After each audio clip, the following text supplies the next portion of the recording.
Welcome to Hurrdat Sports Live. 31-30, Nebraska had the lead. Now North Dakota takes the 1-point lead. Jamarcus Lawrence over the head, two-handed pass for Berte. Back to Jamarcus, pull up Jay, got it, nailed it.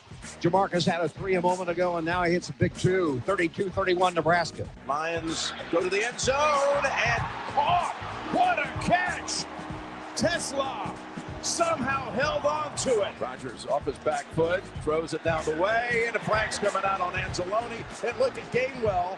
Gainwell thinks he has a touchdown. The punt will pin the Broncos deep. We mentioned offense, we mentioned defense. How about some special teams? Stroud to the air, throwing, touchdown! Dalton Schultz. Too easy. Just, hey, can we do it a little bit differently? Can we do it some different ways? But, really, obviously the move's more long-term for the future. But, the last 2 weeks have been spent. They've been great, two weeks of great bull prep. And they've all been spent on our team and our team moving forward and giving Rob and Roy a chance to see the guys on defense and how they fit into what we'll do next year. It's not beside the defense we're running right now. Offensively, giving Lonnie and Jeep a chance to see how those guys fit into what we're doing right now. So that's been a lot of fun. Good morning. Welcome in Hurrdat Sports Live, presented by Centris Federal Credit Union. That's DB. I'm Ravi Lulla here at Hurrdat Sports Bar and Grill. What's up, DB? How we doing? We're doing all right. How you doing? I don't know. I can't really hear, but that's neither here nor there. I can't either. We're trying to put this thing back together. Yeah, Oh, there's a little bit. I got a little bit. There we go. Is that good? Mine's a little better. How's yours? I'm good as I'm gonna be. Just out here, right? I mean, basically, it's kind of what we do. How was the weekend? Weekend was cool. Took a little stop class. Watched a lot of TV. Yeah? Yeah. Spent a ton of time with Knucklehead, or the younger one, Micah. I was going to say you're going to have to specify which one's Knucklehead in this Caleb situation. didn't get home until he surprised me yesterday. Oh, nice. But, yeah. So we I don't know, went to the field, shot some hoops. There you go. Ate, cooked. Anything good? Yeah. So yeah, pretty much. We did so Friday we did homemade fish sandwiches. Okay.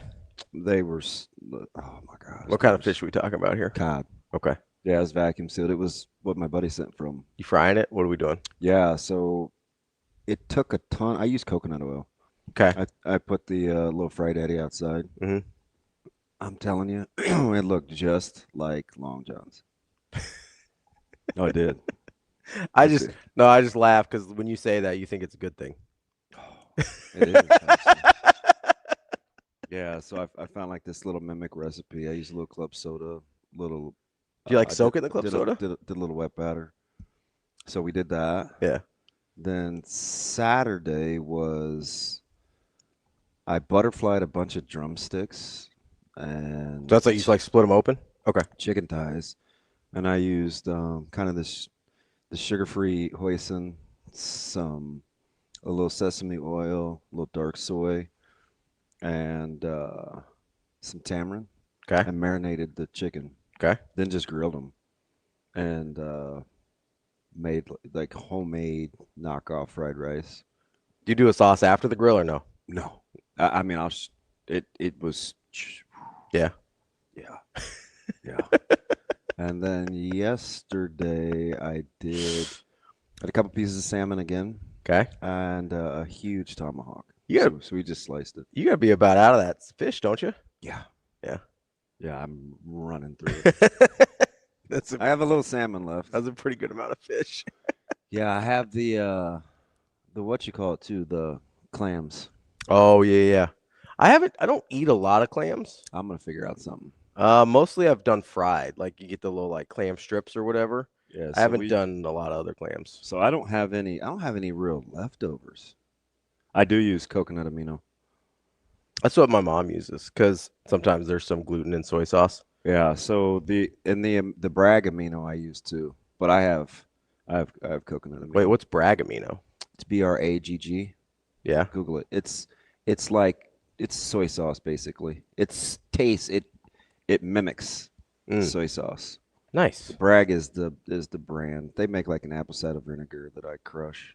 Oh yeah, I recognize the bottle a little bit. from I think apple cider vinegar. It was crazy. So we cook a ton because I don't want to spend money eating out. Yeah. I don't spend your money, maybe. You got to get up to a number that, One more. I'm going to find a $20 one this week. Yeah. You would have had a couple last week if you'd gone for it. So I didn't get you were playing tennis when I wanted to get the Creighton one, yeah. But I told you I would have wanted more points on that one. Yeah, I would have given you the 4 you were getting. Yeah. I was going to say outright. I would have wanted a little bit more. Well, you talk crazy on the group text. You're like, no, they're not winning. No, I didn't say that. You said, they're winning tonight, right? And I go, do we? Yeah.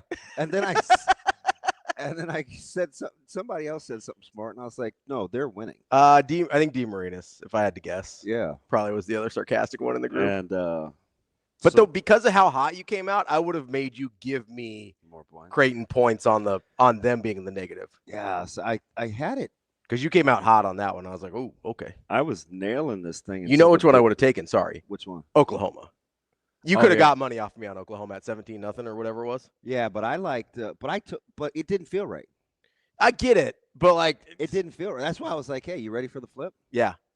And that's why on the rundown today is DB a witch? I did not. I'm like, it seems kind of fool's goldy. It did feel a little fluky, but I didn't think it was so fluky that it was going to flip as fast as it did. Certainly. I thought Oklahoma might be able to Yeah, live I on. did. I pegged the next 2 drives. Yeah, like almost word for word. It was kind of creepy. So, but the Bears screwed it up. Did they? Oh, yeah. Because you didn't text us about the Bears. I got to go to the barbershop and eat it. Yeah.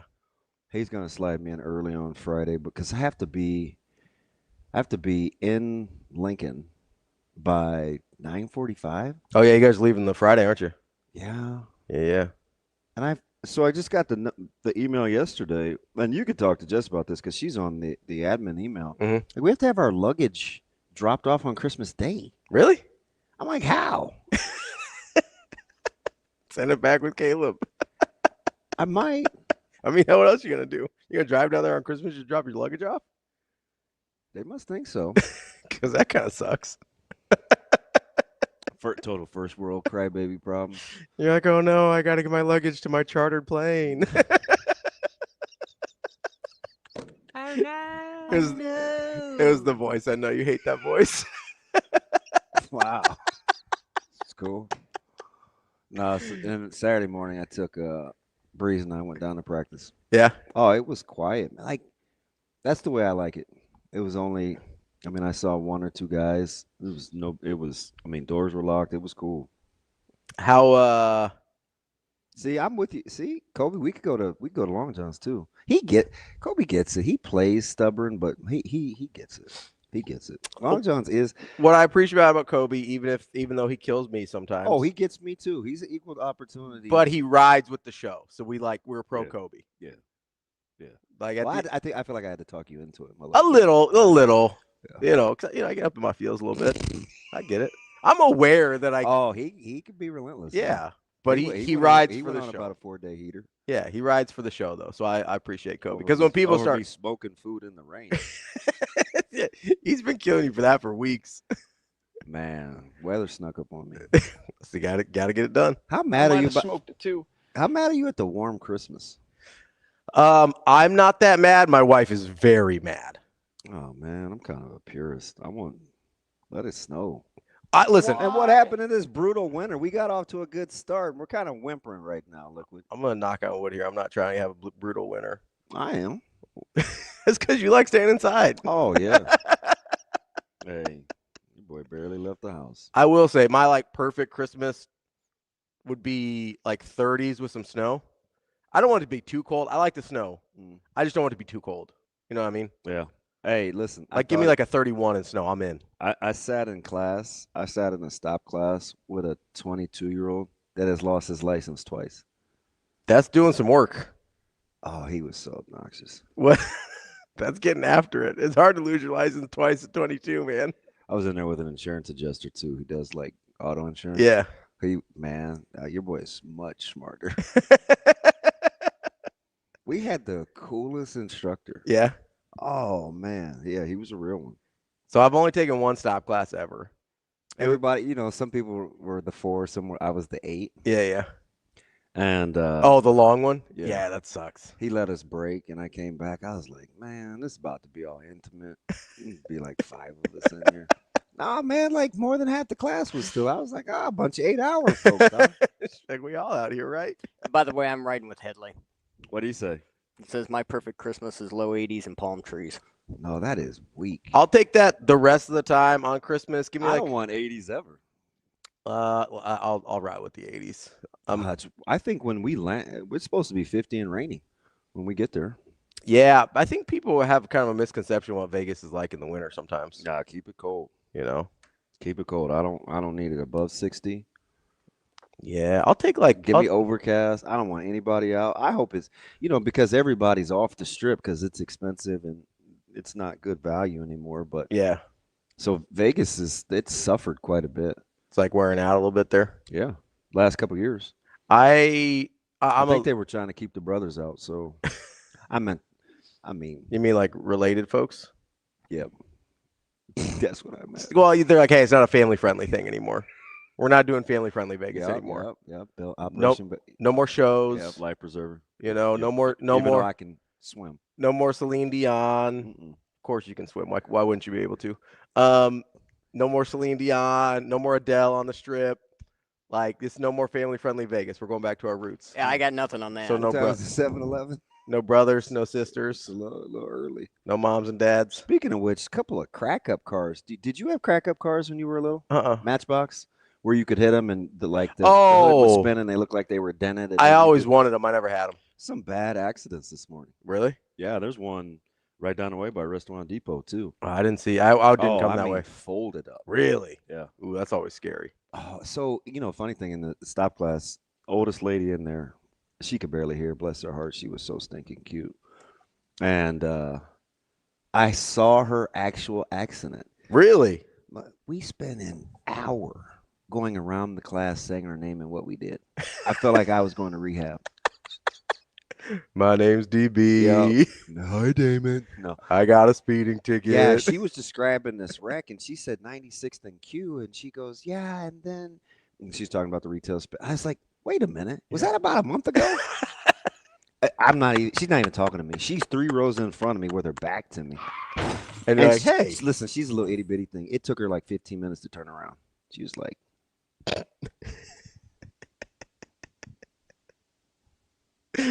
no. Yeah. I said, oh shoot. Wait, how old was she? North of 70. Okay. 5. She was Headley's ideal temp in I was like, what are we doing out here? Yeah, I was like, that was you. I felt like it was a scene. Have you ever? Never mind. Should have been like, hey, this stop class for you means stop driving, lady. You ever see? I mean, there was too many brothers in this movie for you, but there's a dinner scene with Bernie Mac and another comedian, and he was like, I know you. And he's talking about his wife. Yeah. He said they used to call her Jawbone in high school. No, that's what I felt like. I was like, that was you. I was like, I saw that accident because it was right down the street from the deal. And yeah, but the class is crazy. Yeah. But I'm full. What do you mean? Oh, like my life. Yeah, like no more leeway. I don't have no. I don't have. Oh, you're clean. Yeah, yeah, last 5 years. Nice. I want to reshop my rates. You should get out there. That had to be the oldest ticket of anybody that was in there. How long ago was that one? 2024. You kept pushing. I was on my way to Nebraska City last year. My lawyer is the best, though. Are we going to do a in the 3 times? So listen, in my defense, the 3 times I was going to take the 8-hour because you can't do it online. Yeah. So it has to be offered. And the first time somebody passed away. The second time was versus memorial service because I had to do it during a bye too. Yeah. And then this time it was on a Sunday. And the dude goes, oh, yeah, you've been rescheduled a few times. I was like, damn, is it going to be one of those? And they're like, oh, we know this one. He's a troublemaker. Yeah, he's a local guy, too, so he know me. Yeah. That's unfortunate. The only stop class I ever took was actually before I even got my license. I liked it because we took group tests. He did all the questions were on the video board. Yeah? And I found out some adults can't read. Wow. True or false?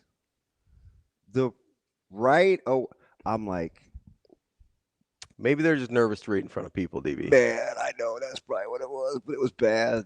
Like, not everybody public speaks as much as we do, so maybe it's I can't read. maybe this wasn't reading, it was the speaking part that was. Struggle was real. See, look at me being the one giving people the benefit of the doubt. No, it ain't gonna last. It's not gonna last. I saw some fluky stuff this weekend, man. What we have? Well, the Bears. Yeah. How about like the best throw of Caleb Williams' life? You guys are gonna stop hating on Caleb. I don't hate on Caleb. I think his problems are the exact same problems I thought he was going to have out of college. Just like, I don't know if he can be in system enough for it to work consistently in the NFL. Ben's a bit of he's a stud. He is. But that throw was unbelievable. Those guys, man, they turn you over. And you're fortunate, Love got concussed. And yeah.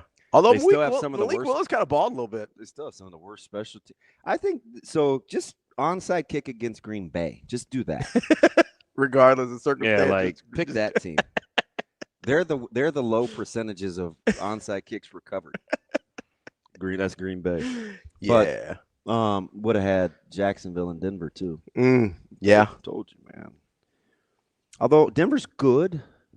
Denver is good. I don't totally trust him. I don't trust Jacksonville either, though. Jacksonville is not too bad. Yeah.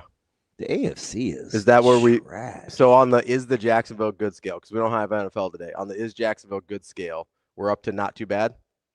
I think they're good. We're not. Are we up? Are we up to good? I think they're good. Defensively, they're very good. I think Jacksonville's good. I think Denver's good. I think quietly, my guy T-Law has been playing pretty good. I think New England is good. I agree on New England. So Jacksonville, Denver, New England. I'm still, and I picked them, so I should be all in. But I still think the Chargers are good. I was going to say, where are we at on the Chargers? I just don't know who could win 3 in a row, though. How are we feeling about the Bills? Oh. Like, I'm just trying to figure out teams that go in 3 in a row in that conference. I don't see it. I don't really either. Like, I just don't trust them. I don't know why. Well, they can't stop the run. Yeah, that's probably. And I have to trust them. If they would just run the ball. Yeah, they don't stick to the thing that works, which is sort of frustrating. Because you know me. You love James Cook. And I love Josh Allen. Yeah. So, but if there was ever a team in the AFC I would cheer for that isn't the Steelers, it would be the Bills. Yeah. But it's like, hey, stick to what works. Yeah. Just, run the ball. Quit messing around. It's going to be much like, I think, college football. I think it's wide open. Yeah. I mean, it wasn't. You think it's more wide open now than after the first round? I think it's the same. Well, the first round is what I was afraid of. Yeah. I mean, and there isn't one spread that's closer than – there's only one spread this week that's closer than 7. I haven't looked at the spreads yet. I think it's 10-7, 7-2 maybe or something like that. Let's take a look. The spreads this weekend weren't great, especially with obviously you got the Tulane and the – Did you like watching A&M in Miami? We watched that in the car on the way back from Lincoln. Micah held the phone. He was mad. I kind of did. I was like, you don't have to hold it so I can see it. We can just play it through the Bluetooth. Yeah. He couldn't get that out of his lap fast enough. I kind of did enjoy it. Like you like those muddy misfield. It wasn't well played. No, the second half was better than the first half. I mean, missing kicks. Like, I thought there wasn't as much missed kicks and mistakes in the second half, but they were still really dialed defensively. Yeah, and I felt so I liked the second half better. So Miami is weird because I still feel like I argued about this with a 16-year-old, which isn't good, but Miami every time Miami takes the field, fact or fiction, they could make the case they have the best offensive and defensive player on the field. Fact. Okay. They could certainly make the case. Yeah, like you can have an argument. Every time they take the field. Absolutely. Yes. Yeah, I don't think we think of them like that. It's because and you can go outside of this year if you want. Yeah, that fake punt was I saw a couple of bad fake punts. Total. Is there Lawrence Taylor trash? Total South Beach, totally trash. Never affected my play though. Is there a quarterback head coach combination that you can remember of a good football team in college that you trust less than Miami? Then back in Cristobal? Yeah. No. But man, when it came time to handing the ball off. Yeah, if they just want to give it to Fletcher, we're cool, right? Yeah. But I just like that's the hard part with Miami. Is like, yeah, you could make the argument at any given game. You could pick either offensive lineman. You could take Tony, Mhm. and certainly Bain. Yeah, 100% Bain. Like, that dude's a freak show. But with all that, you have the quarterback head coach combination you trust the least. Yeah. So did you look at what are the? I think. Am I right? I think I am. It's 10, 7, 7, and something. Yeah, I've got it up here. So Miami, Ohio State is 9.5. Okay. Oregon, Texas Tech is 1.5. That's the closest one. Bama, Indiana is 7. I think the other one's 7. Right? And Ole Miss, Georgia's looks like 6.5 now. Kind of tricky. I mean, at least 3 of those are one possession. I'll take that. Yeah, I don't know. I was not entertained. I liked the second half of Texas A&M Miami just because there was enough drama there to keep my attention. Listen, I'm not mad at James Madison either. So, I'm in probably the least popular opinion out there. It doesn't bother me that James Madison was in. No, I wanted them to be in. I still think you should only have 8 teams, but that's just me.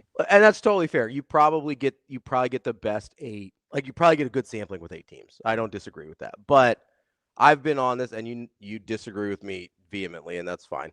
Well, just about everybody at the time. Yes, but I like that there is a path for non-power conference teams. Yeah, I don't mind. Again. Yeah, I don't need James Madison and Tulane. Sure, but I'll take one of them. I would like one. Yeah, I'm not mad about 2, but I would like one. I do think, like, Notre Dame's better than clearly better than both of these teams, but I'm okay with. Although Notre Dame would be in trouble. I know exactly why. I mean, spending a good chunk of my time with the Rezags. Yeah. I know exactly why they didn't play. I don't think they were pouting. Now, obviously, if they're in the playoffs, they have to play. But they still would have been in a bind. So they're pretty banged up, right? Yeah. They'd have been in a bind. You think Freeman takes the Giants job? I don't know. I know it's going to come down to the wire. Yeah. Yeah, so people close to that deal thought that there was no way unless it was Ohio State. But now it's like, yeah, I don't know. Yeah. Yeah. His staff's getting rated, too. I actually thought. Because, Bola is now at Michigan State, and he took a lateral move. Yeah. To go with Fitz, because he was doing the same thing with Notre Dame. But I think, he'll be signal calling in a year. So I think I get it, and he's going back to his alma mater. We didn't get to talk about this on Friday, but I couldn't believe LeVar Woods left Iowa. Yeah. Yeah. That's crazy. That's tough. And for basically the same job, he got the associate head coach title, I think. So I think that was the bump. But he's like in my Fave 5. I know, legit Fave. No, I know you love that guy, and he's phenomenal at what he does. Yeah. I could not believe he left Iowa. Well, it happens. I think a lot of people thought he was the heir apparent. Yeah, I think Iowa's got to be taking a good hard look at Wallace now. Yeah, yeah. That was.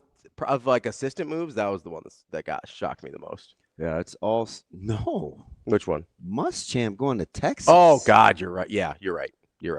Like what the? I was talking about McClintock. I was talking to McClintock about that one. Oh yeah, what did AMAC say? He was like, "This is a baffling move."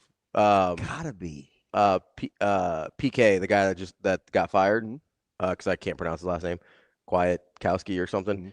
He's the top-rated defensive coordinator in the country, and that was the only reason that team was any good for most of the year. Yeah, was the defense. Mm-hmm. Playing some pups too. Now the front four was for nasty, the past couple years. You've been talking about how good that defense, especially that legit, defensive line, has been, and they're physical. And they play a style that translates and gives you a shot.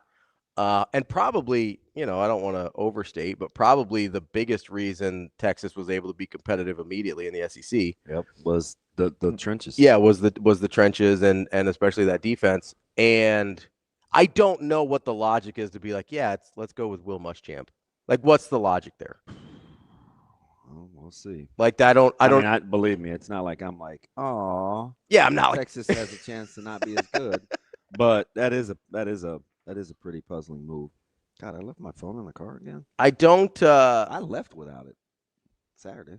Oh, did you? Yeah. Go ahead and do a U-turn. you need that thing. Gotta stay strapped on that. I'm cool. To be honest. Is that why you were radio silent on Saturday? I don't know.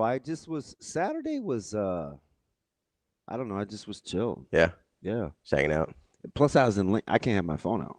Oh, when you're yeah, okay, that makes sense. Yeah. So it didn't matter if you leave it. Yeah, I'm on lockdown. Yeah. And there was nobody in there. Really? Nope. But I wasn't gonna be the guy. Coach Rule seems dialed. Yeah. I get, people, that we're super cynical, and if you don't like him or not, I'm not gonna say make it personal. Like if you're not all in on authenticity, or you think he's, playing a bit, I get you don't like the hat backwards. They call me Matt instead of Coach Rule, that whole thing. So I'm tweaking. Just tweaking, right? But that's exactly how the practice goes. It is very much like he flips the switch. Yes. Yeah. Yes. Yes. I mean, it's a very different job. Being the head coach. I'm talking about actually coaching and yapping and demoing and drilling, and I like and it wasn't the couple that it's not ideal for physicality, but from fundamentals and like reading nuances and playing pullers and stuff like that, like he's very much in the drill. So I mean, if you're in optics, or if you're like, oh, I don't like my head coach with it, I mean, it's a non-starter for me, just because you have to watch it. Yeah. And then it's not like, and the guys vibe with it too. So, well, that's what matters, right? Is that they kind of resonates with them. Is there, so you've been able to see practices over the past couple of years, right? Has there ever been another time where he was doing this like early on, or has it always been, or is this the first time you've seen him act like this or coach like this? Year one, he bounced around a little bit, like would hop in a drill. This is the first time I've seen it this specific. Like, do it again, give me the next group, like acting like a position coach. Like he's running half lines. It's different. It's different. It's vastly different. One of the things that kind of stuck out to me over his comments on Friday was, he's talking about getting in drills and stuff like that and coaching more football, which I actually was like, you talk about transparency and stuff like that. If they were winning, he could have his hat on backwards. Yeah. Yes. So if that's the prerequisite, then it's just an opinion. Like, you can have it and not like it, and I'm not going to fight you over it, but I'm not one of those guys that like, well, if it was this way, then it would be okay. Yeah. I'm typically not that, That's kind of how I feel about the like podcast media appearances thing, right? Because people are like, well, if they were winning more, we wouldn't care. Well, it's either it matters or it doesn't, right? Like, it either matters that he's doing the podcast, he's doing McAfee, or it doesn't. Like, if they're winning and they're doing, like if Dylan was winning more games, we would have been a lot more okay with the image. Sure. Yeah. So it's like, then I'm not bothered by the image. Right. Yeah. Because you're not actually bothered by the image. You're bothered by the losing. If you said, oh, like he doesn't work as hard, or it's not like if it's something real, tangible. Yeah. Then I'm probably listening. But that's just because everybody's just different in how they get there. Like they just are. And I've been around enough different people that on success levels. Yeah.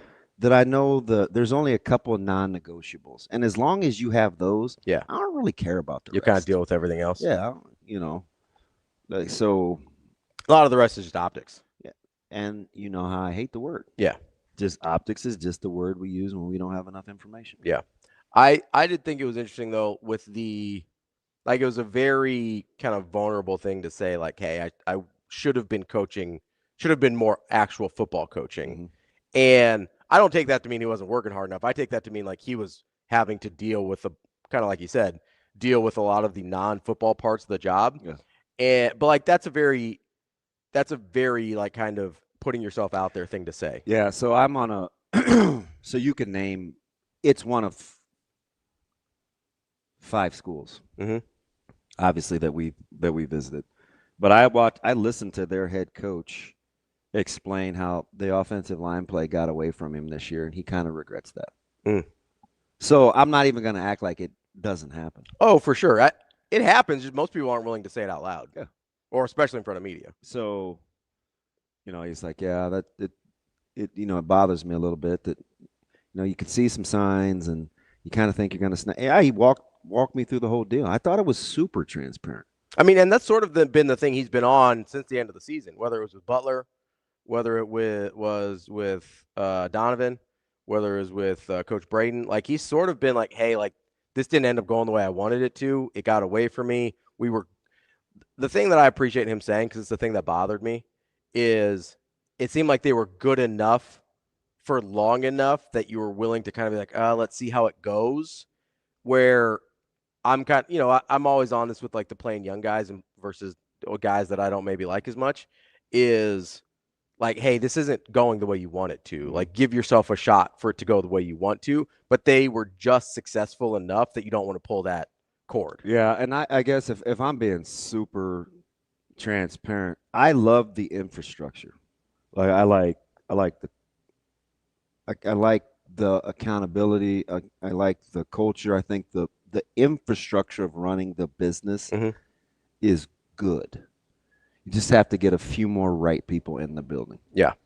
Which it sounds like the infrastructure is what he spent most of the last 3 years trying to get right. I think it's how you have to run an organization. Yeah. But just got to get and you need some non-negotiables in the position rooms too. I would probably mess with that a little. You mean in terms of the coaches? Yeah. Or the players you bring in? The coaches. Okay. In each individual room, you need to have non-negotiables because non-negotiables dictate how you do business. Is each room different? What the non-negotiables are? I don't know enough. Okay. I don't even know if they have them. Okay. I just think. I mean, if it was you, would your non-negotiables vary by room? Yeah, I can't imagine. We may have some overlap. Like, let's say, well, we do have non-negotiables, right? Mm-hmm. If you play outside linebacker, these are the 3 non-negotiables. Yeah. They're not the same, or I don't know if like the running backs do or the quarterbacks do, but I do like the fact that he's cognizant of, because I remember Coach Samanji told me this in like 2005.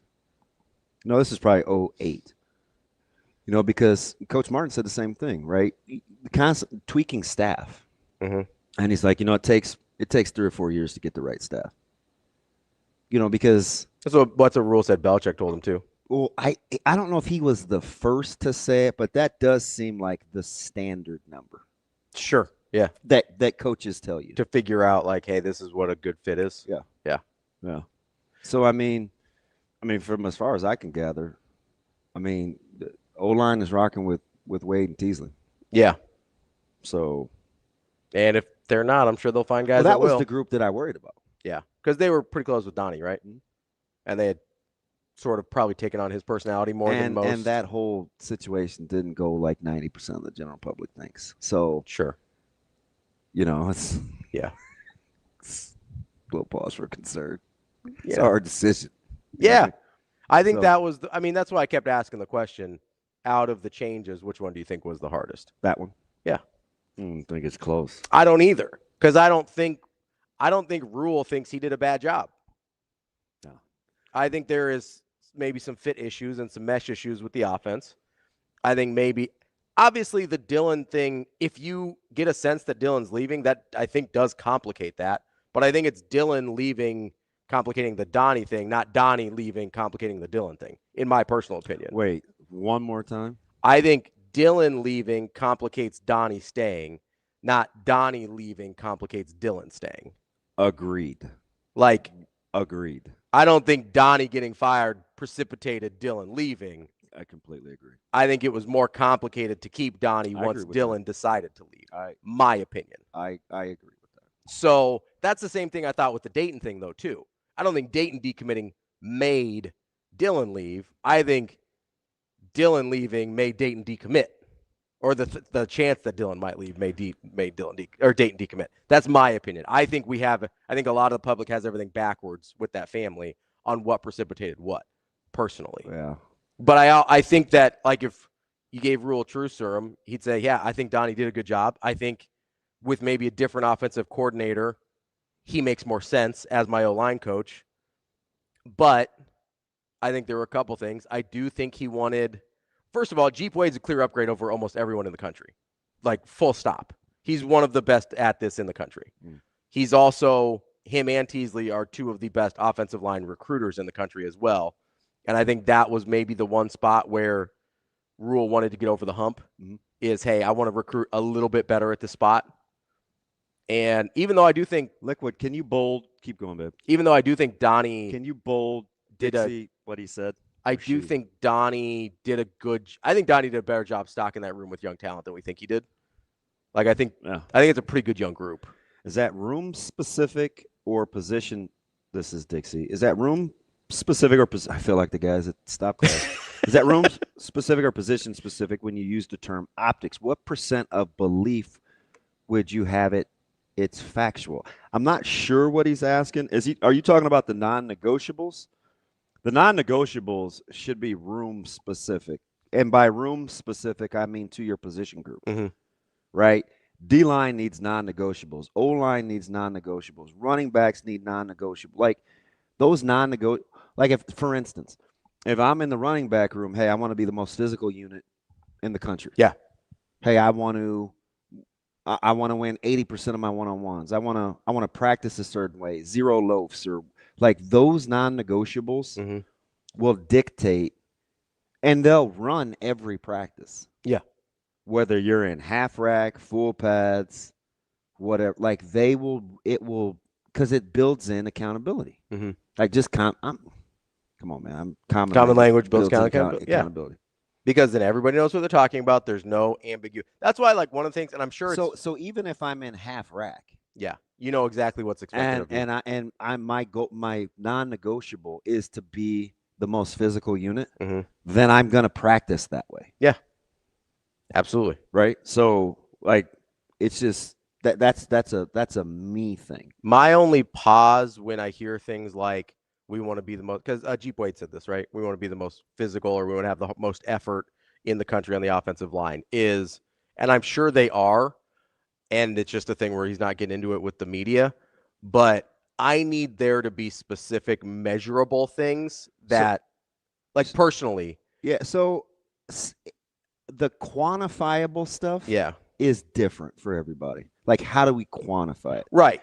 The mentality is where you have to start, because what you can say, even because that's fair. Because I want to be able to quantify the mentality. That's fair. But let's say, because that's how I think you hold people accountable too. So you need a conversation starter, though. For sure. If you want to, if you say you want to be the hardest working podcaster in the country, okay, so it's going to be hard to quantify because you don't really know what everybody else is doing, right? Right. But there are things that you can do on an individual basis when camera isn't rolling, where you can say, hey, man, now I know you talk a lot about this. What we watch? How's the show prep? What we study? What are there are little things. So I could watch a position group drill, and I could say, hey, does that give you a chance to be the most physical position group in the country? Yeah. They'll know. Sure. Like, they'll know. I just think of it from, like, if I'm now you can have, listen, in real games or third down stop rate or yards per carry or something like that, there are numbers. Hey, listen, man, as a group, we won 5-3 a tote. Yeah. Or, as a group, we want to hold them less than 2.8 or whatever it is. Like, you can have those, but these are more. It's like a philosophy. Because it's going to dictate behavior. Once I get my philosophy set, even if it's not in-game statistics, like, hey, we want to go for this many a carry, or we want this many TFLs or whatever, right? Like, one of the things I really like about Rule is when he talks about, hey, we want to be a disruptive defense or things like that. He's like, we need to get 40 sacks a year. Like, there's a number on it in his mind. It's like, hey, if you get 40 sacks a year, you have a chance to be a dominant defense. But to that point, to the point of what I'm saying is, if you want to be the most want to be the most defensive, disruptive front, you have to practice disruption. For sure.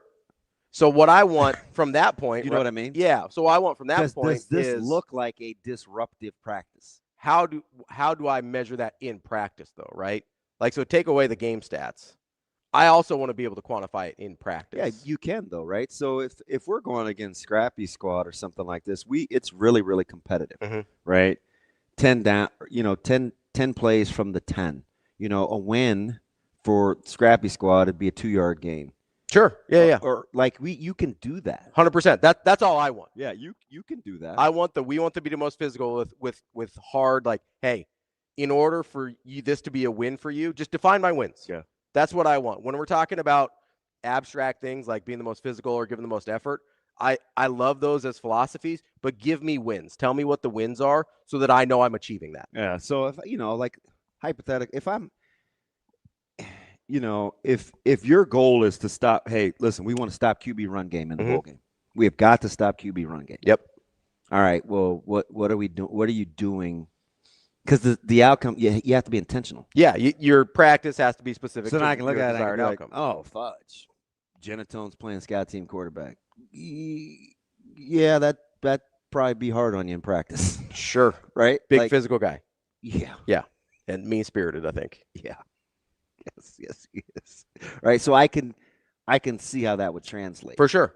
Right. Those are the kinds of things that I'm talking about. Absolutely. I think we're on the same page in terms of the practicality of what you do to make to give yourself a shot. It just gives actuals to when people say things like the standard is the standard.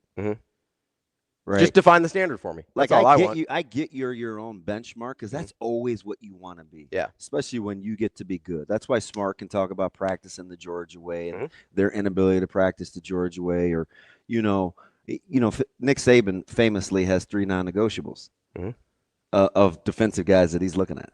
Right. So like those are the things that I'm talking about where you have to start small before everybody else can be like that. Like if I want to be a physical D-line, there has to be some things in that D-line room that are non-negotiables. Yes. Yeah. Right? Because you just don't get out on the practice field and be like, this is what we want to do and not really know how to get there. You know what I mean? So I think like that stuff just matters. And you can see it. Right? Mac talks about it when he's recruiting. He just has a few non-negotiables. Yeah. Now, part of the reasons I think sometimes coaches can struggle or how quickly they can dial into like self-awareness is if you've compromised those. For sure. And whether you say it out loud or not, you know if you're not upholding it. So it's good for everybody across the board. Do you think everybody? You think some of the disgust Coach Mack showed with his team earlier in the year is because he knows he compromised on a couple spots? Yeah. He's like as mad at himself as he is anybody 100%. else. 100%. Yeah. Like I understand what NIL can do in the position that we were in. If I had this to do over again, is this what I would do? And then he'll fill in the blank. So you have to. Yeah. Listen, don't think that doesn't happen in Lincoln, right? There's some guys. I mean, where you have to take a look at.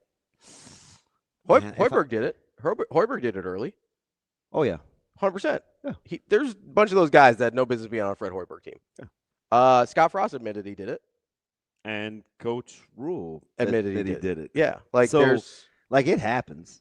And I do think it's, what's funny is it's as far from the NIL world as you can possibly imagine, but it still happened before. Do you remember when Dana came back to Creighton after Arkansas? You remember the type of guys he started recruiting after that? And Creighton wasn't nearly as good, even though the guys were better. Like, that's exactly what happened. He found himself with access to better guys, and I bet he'd tell you he compromised. So, one that comes to mind in particular. Oh, I know exactly I bet I know exactly the name. Who am I going to say? That's a guy I kind of like. Who? Pounced in it. No. Oh, okay. That's a good one, though. See, I would see him around the city a lot. I kind of like P. Allen. I always liked P. Allen. I rooted for him when he went to Missouri Western. That's my guy. Okay. Like my guy. Yeah. Marty Brown. Oh, yeah. Yeah. I mean, we reached the point where it was nut cutting time, and Coach Rule is like, look, man, I get it. This would help. I think he's good. I'm not going to do this because Sure. I feel like we're compromising. Like, what am I even doing? Mhm. I'm going to hate. And he said, I'm going to hate myself in the morning. I'm not doing that.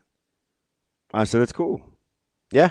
So, but what I have to hear the first 5 weeks of the season, 4 weeks. Oh, look at Marty. Oh, they'd snap. How People would come they would snap me stats, you know, Highlights. highlights. They beat Notre Dame. Sure could use. I'm like, number one, you're talking to a guy that actually cares about the person. Yeah, So, as a human being. yeah, and I love my university too. So Yeah. I don't know why you guys get joy in telling me that. It's not like you were me and you're like, hey, like it would make sense if I was like, hey, that kid's trash. Nebraska doesn't want him. It's not. That was not the case. Listen to what I'm telling you. Yeah. I've said this before. Again, I don't know how it relates to wins and losses yet. Mhm. I don't. Fiscally Yeah. and expenditures and not compromising, you want coach, rule overseeing your program. You do. Yeah. He did a very quick tabulation of 2 years on rate of returns Mhm. and had to do things differently. Yeah. He's like, that's not it. It would be easy Mhm. to let it go the other way. It would be easy to let it go the other way. For sure. Especially if you're like, hey, we've got money. Let's spend it. Oh. You know what's kind of funny? You bring that up after 2 years of tabulating rate of returns because I think Juan, I don't mess with Sam's. I'm a Costco guy. I can't afford both memberships. Yeah, so I've got the Costco. My parents have the Sam. So if they like have something, we switch. We're like, hey, we'll get this for you. That's You get cool. that for us. Hey, what's Sam? I've asked you this before. Ask your mom. What's Sam's version of Kirkland? Oh, it's Members' Choice, I think. Members' Choice? Yeah, I Is think so. Members' Choice greater than Kirkland's? I don't think so. Do I need to switch? I think Kirkland's the GOAT in terms of in-house brands. Yeah, I don't know enough. Kirkland is like elite. They do good stuff. I know their vodka is elite. Yeah. All 175 mils. You got the Is it beef hot dogs, Juan, or what are we doing? thing looks like a baseball. Not very much at all, Dixie. Not very much at all. Members Mark. Members Mark. Why do I want to say Makers? Because that's alcohol. I don't drink it though. I know. But that's probably like it. Members Mark, Makers Mark. They sound a lot alike. It's got the red little wax on top. Yeah. You kind of dip it. Yeah. Interesting. You know what's super funny though? Before we take a break here, T-Mac, are you a Sam's guy? He must be. Oh, my mom says Members Mark. She did. She is sharp. She's on it. Man, I'm telling you, she gives me my mom vibes. That's what I said. I said that a long time ago. First time I met your mom. And I've had to talk to my mom a lot the last couple of days. Well, Bless her heart. All my siblings are coming in town. Oh, that'll be fun for you. oh my goodness. No? That's why I love you. Yeah. I do miss my sisters. No, yeah. Listen, I get there's always going to be some. And listen, I'm the jerk of the family too, so I'm probably the one they want to be around the least. I'm like 15-minute increments. Just short spurts? No. I do miss my sisters though. Yeah. I talk to Kim the most because she's just in St. Louis, and we talk the most. Yeah. But Vicky and Tracy, like, I think they're both here at the same time. That'll be good. Yeah, I know. Get the whole crew up. Our stream is busy, man. They're popping off today. I can't. Which I appreciate, but it is. All right, Shane, give me anonymous MF7CJ. I believe Indy works hard and maximizes on player abilities. They're just not good enough, and that's why "Don't tell me the players aren't good enough" line was so bothersome. It's brutally naive. I would agree. Here's the thing. To his point, okay, or her, to this person's point, yeah. I hadn't said one word to anybody down there. I just knew that press conference, and I told you it rubbed me the wrong way. Yeah. It rubbed me the wrong way. So you still have games to play.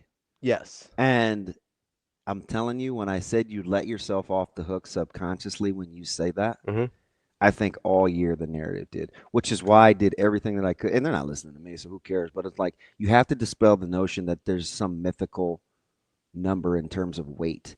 It's how you play. Yeah. There's not a magic number that you get to, and all of a sudden you're a physical D lineman. Mm-hmm. It's a mindset. Like it's not just because you're 320. It's not just because you're 310. It's not just because you're 305. It's how you have to play. There are lots of big guys that look like Corleone that don't play like Corleone. I was going to say, how many 330-pound guys you seen soft as cookies? So, yeah. I almost said something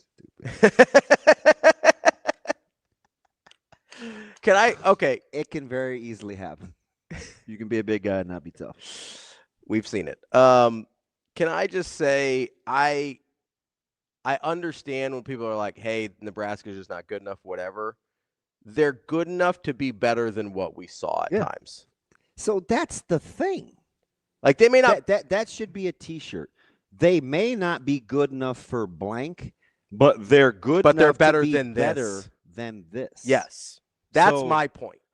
That's why I always say, what are you doing in the meantime while you're trying to win? That's why I love Coach Rule's like, hey, we should have won 9 this year. That's on me. Again, because they should have won 9 this year. Let's just look at the basketball team. Yeah.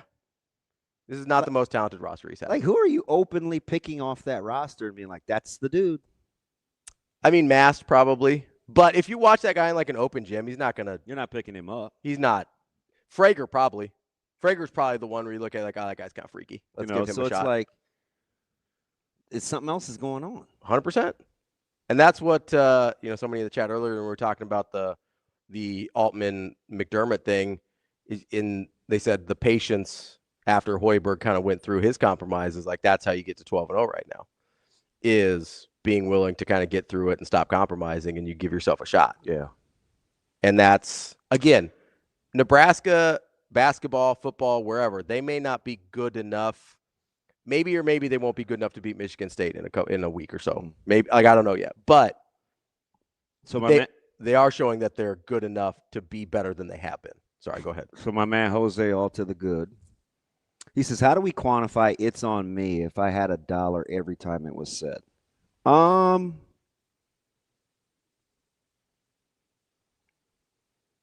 It's a thing, though.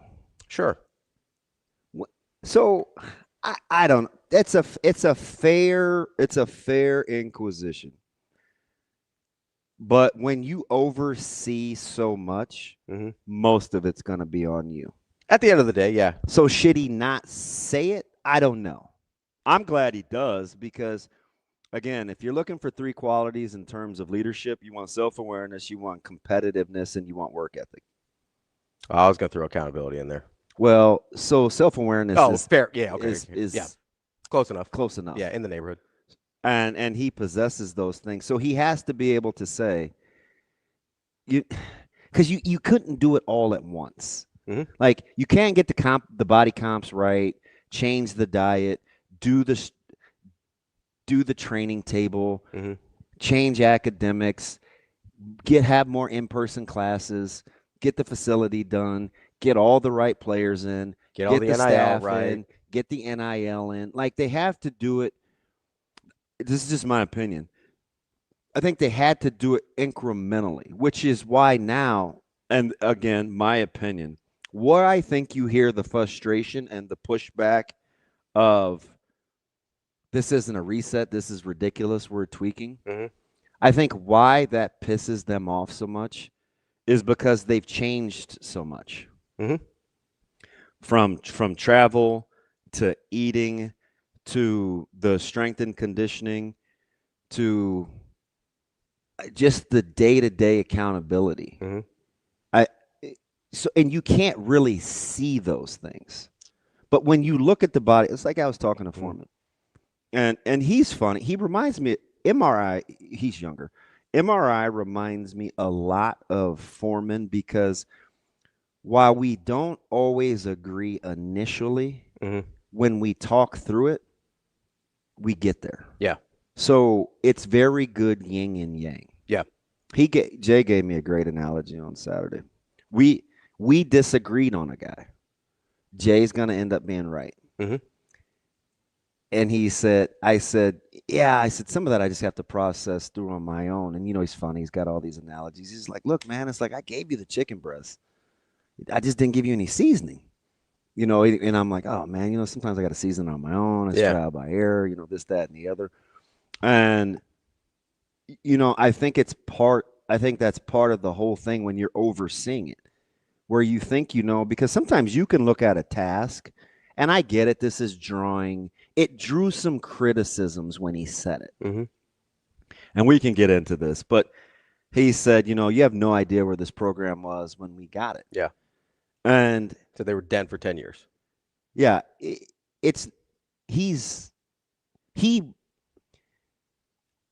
Again, my opinion, I'd have to ask him. He's not throwing those coaches under the bus. He's trying to give you perspective of where he rolled his sleeves up. And I'm looking at it like that because he chose to do it. Yeah. He made the decision to run into the burning building. Mm-hmm. He had a few different options.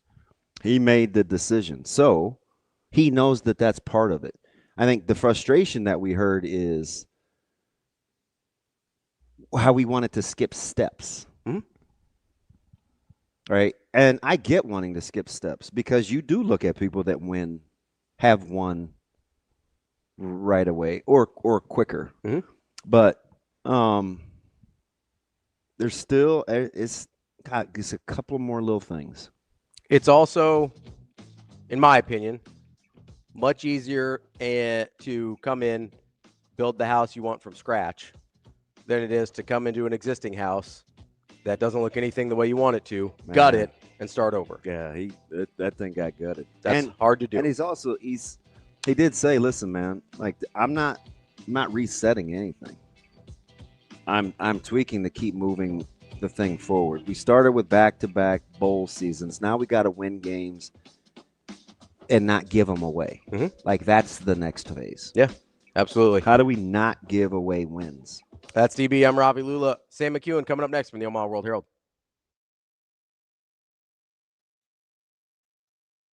Edwards Ram and Jeep brings the Wrap Up the Year sales event to Village Point and Council Bluffs. Lease the 2025 Ram 1500 Bighorn 4x4 starting at $199 a month or get $18,000 off MSRP.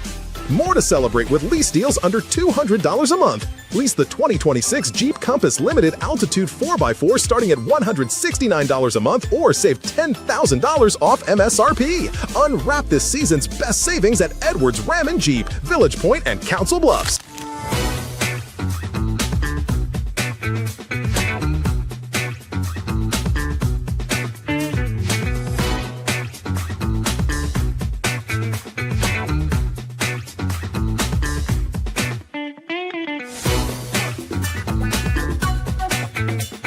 What I've learned is that we can turn a lot of different places when we when we need production. And, I thought Amaya Hargrove was outstanding in the first half today when we were a little anemic outside of that offensively, but I thought she really sparked us, had 13 first half points and 6 first half rebounds. And I thought just really crashed the offensive glass, gave us some second chances, got herself to the free throw line, did the things that you need to do when you need a kind of a spark. And there's times where it's been Jess Petrie. There's been times where it's Logan Nisley. I thought Logan hit some huge shots today that kind of gave us that little cushion and that confidence that we needed. And Logan's had quarters where she had 11 points in one quarter. And, I think Britt Prince, carries our teams at times, but it's, we can turn to a lot of different places to get production. And that's something that we're excited for as we head into Big Ten play.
Imagine your first dream home and the feeling of walking inside for the first time.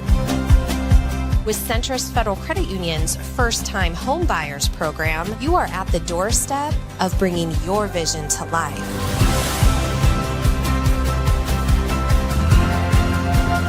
Welcome home. From your neighborhood mortgage experts, Centris Federal Credit Union. We are where you are.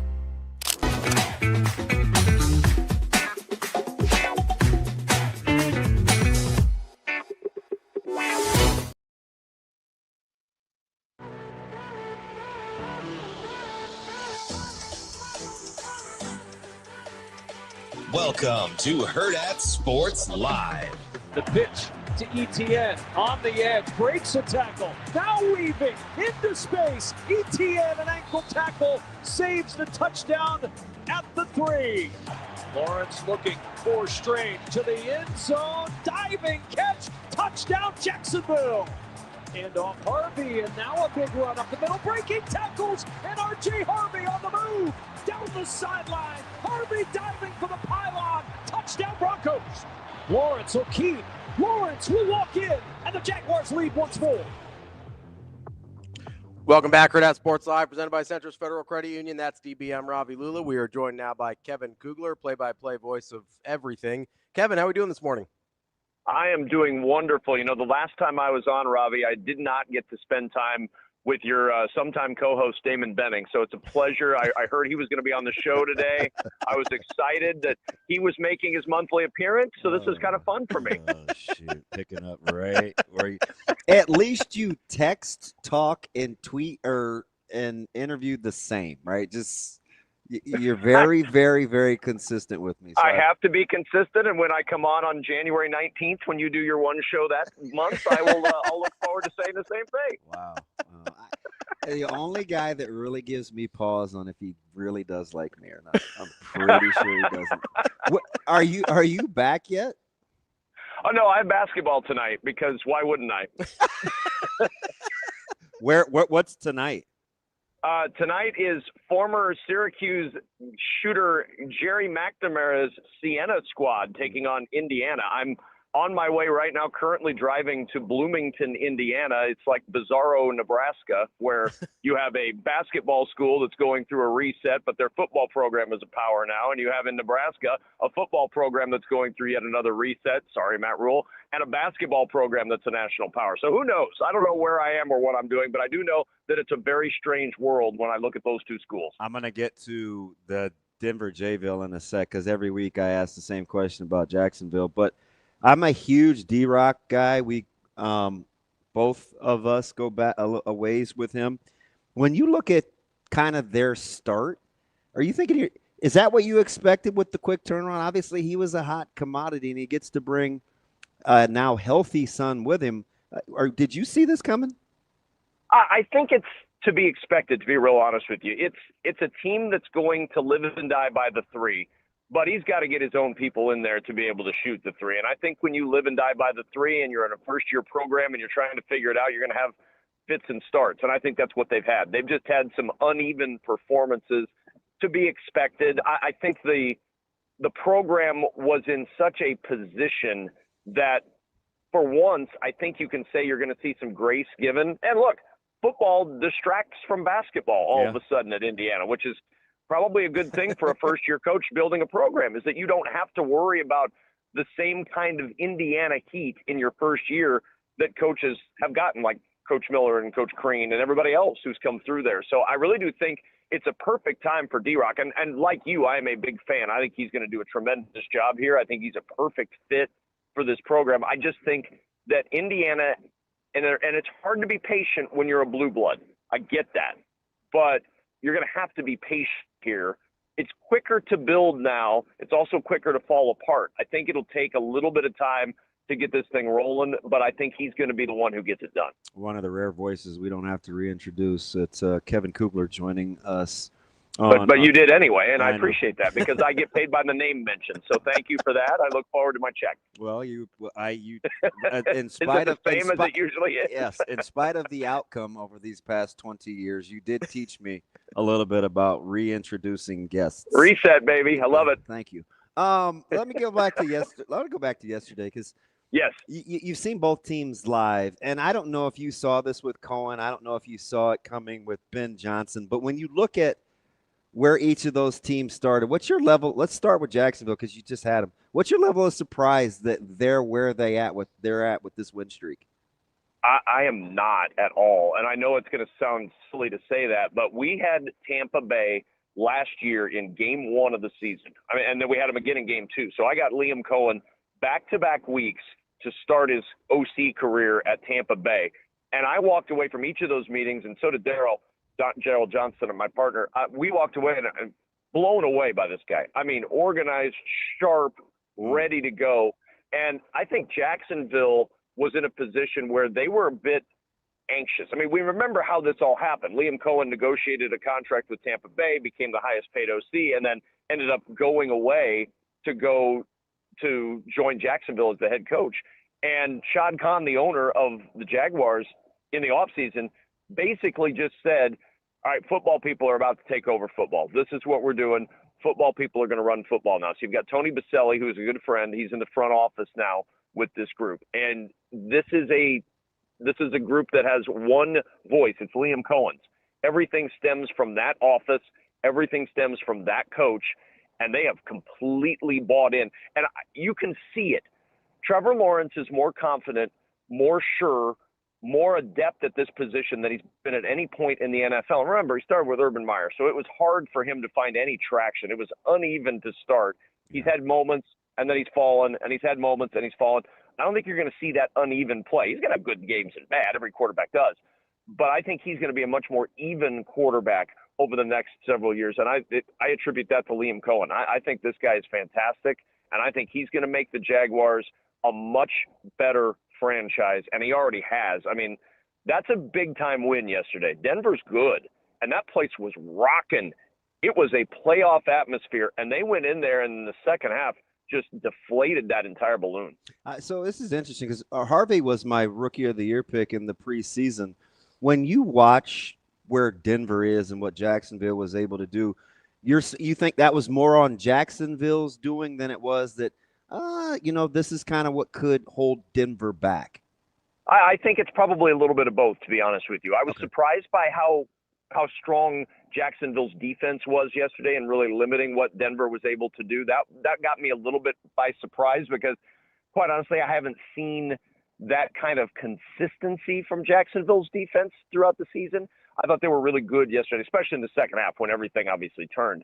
I will say, though, that as this run game goes, that is how Denver goes. When they've been at their best, it was pre the injury to J.K. Dobbins.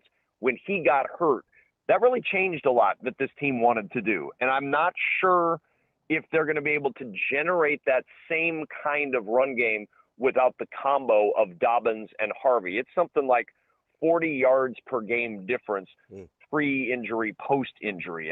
That's a big thing to overcome in the midst of a season. Now, that's something you can adjust next year, and you'll get Dobbins back if you want him and he's healthy and you want to sign him to a deal. But I love R.J. Harvey. I'm with you. I think R.J. Harvey is a stud. I thought he was tremendous in the second half yesterday. I thought, this was a guy we weren't sure was going to play after the rib injury in the fourth quarter against Green Bay the week before. Not only did he play, he played tough. That run, you played the highlight, that touchdown run was spectacular. He was really, really good. I just think without that 1-2 punch, that run game has suffered. You put a lot more on the shoulders of Bo Nix. And look, outside of Cortland Sutton, you don't really have a go-to guy that you look at and say, that's a bona fide number one wide receiver for the Broncos. So Bo's got to do what Bo's got to do, and he doesn't really have a whole ton of big-time weapons around him. With the acquisition of Jacoby Myers, the Jags have more weapons from an offensive standpoint at the receiver position than do the Broncos right now. Kevin, speaking of the Jaguars, and DB mentioned the Bears earlier, Who are you more surprised by, given kind of their history of franchise dysfunction, that they've been able to figure it out this year? As far as the Bears or the Jaguars? Yes. I would say probably the Bears, although I shouldn't be, because I love Ben Johnson. He was another guy that we had several times with Detroit, and he was one of those guys you walked out of the room. But it is one of those franchises that you have become accustomed to seeing do the wrong thing. Mm-hmm. And so it takes a minute for your brain to wrap around the fact that they did the right thing. They got the right guy. And again, he had the quarterback in place who was starving for someone to coach him in Caleb Williams and is responding to that coaching. I mean, that Saturday night game was one of the best football games you're ever going to watch in a regular season. It was gutsy dramatic and opportunistic and all the adjectives, right? It did. It had everything. And you can, I mean, and yes, you know this, you got to have a little bit of luck in this league. I agree You with you. cannot just go out there and be like, well, we're just better than you every day, because the margin is so thin. Yeah. The margin, it means every one of these dudes is the best dude or one of the best dudes from their college team. The margin is so thin at that level. You've got to have a little bit of luck, and the Bears had a little bit of luck. And look, the Broncos have had a little bit of luck this year. They didn't get to 12-2 before yesterday with everything going smoothly. They didn't win 11 in a row, and it was easy. I mean, that Giants game required some luck to pull that off.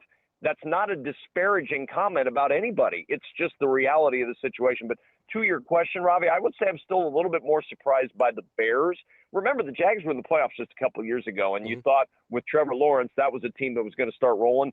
They obviously didn't, but I really do like what they have now. I think they're building this thing the right way, but I am more surprised by the Bears, and also in part because of the division the Bears play in. It's a much tougher grind to get to the top of that division than it is the AFC South. You know, I like the mental and kind of the behavior stuff with sports.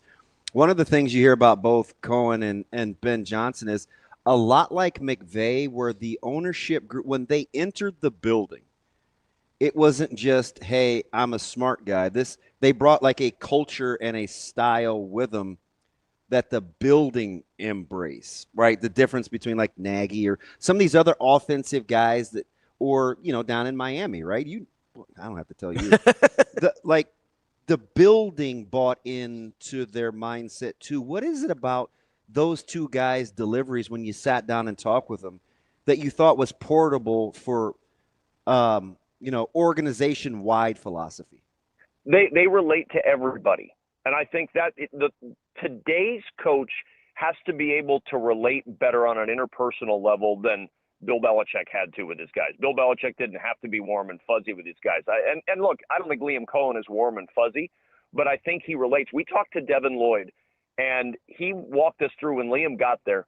He basically came into every room and broke down what that room's responsibility was and what he saw from them and what he needed from them. Offense, defense, special teams, linebackers. Non-negotiables. I mean, non-negotiable. This is the standard that we have. This is what we're going to do. And they don't care. You look up and down their roster, undrafted free agent, undrafted free agent, undrafted free agent. They have several guys on their two deep on defense that are undrafted free agents. Why? Because they don't care where you came from. If you don't buy in to how they want to play, you're gone. And that's the standard that they have set. And the ownership of the Jaguars is now allowing this to happen. You know, there's so much you got to win right now. You can't do that in this league necessarily. Liam Cohen has come in and said, this is the standard. It's nice that we're winning right now, but the standard's not going to deviate from year 1 to year 2 to year 3. It's a really impressive plan that he's put together. And look, we showed this on the air. The deconstruction of this franchise. That was actually from it was so in our conversation, real briefly, we were talking with him about Trevor Lawrence, and he said we broke him all the way down, and he said we changed his stance. His entire career, he was right foot forward in the gun. So he's standing in the shotgun, his right foot is forward. When you think of a guy standing in the stance, think of his right foot forward. We changed him to left foot forward, which sounds so minor, but think about your golf swing. Think about baseball. that's a major change. Your whole lean is different that way. Trevor told us he had to spend thousands of snaps in the spring and summer just to get that right. But there was a purpose to it because it allowed him to be more in timing with his routes and rhythms with the receivers. So he thought he was too fast. And so this gives him like think of a batter in the batter's box that he takes the little step and stomps before he gets into his swing. This is the timing step that they've added for Trevor Lawrence, so his timing is more in sync with his wide receivers. It's the minute details that they brought into this program.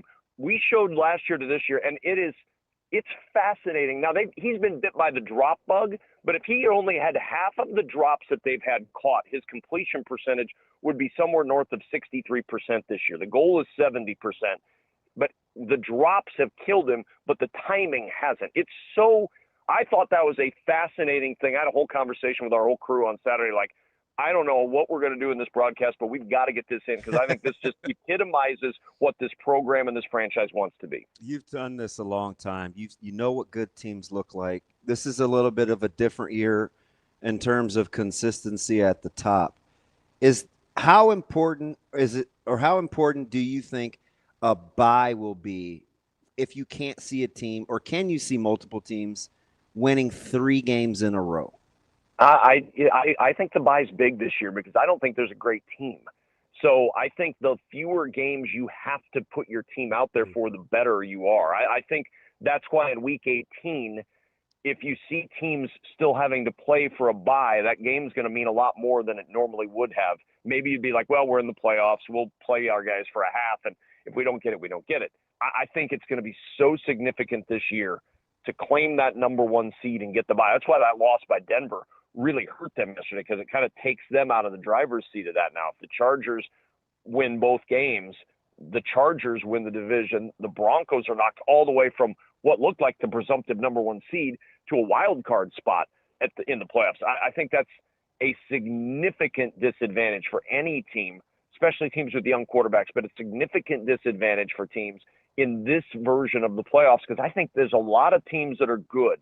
I don't know that I've seen a great team. You see flashes of greatness, and maybe a team can put that all together for 2 games, maybe 3. But if you expect a team to go wild card round, divisional round, championship round, Super Bowl, I think that's going to be really tough this year. If they're healthy and they're playing on all cylinders, how close are the Chargers to being the best team in the AFC? Or are they in the discussion? They're absolutely in the discussion because of Justin Herbert. First off, he's phenomenal.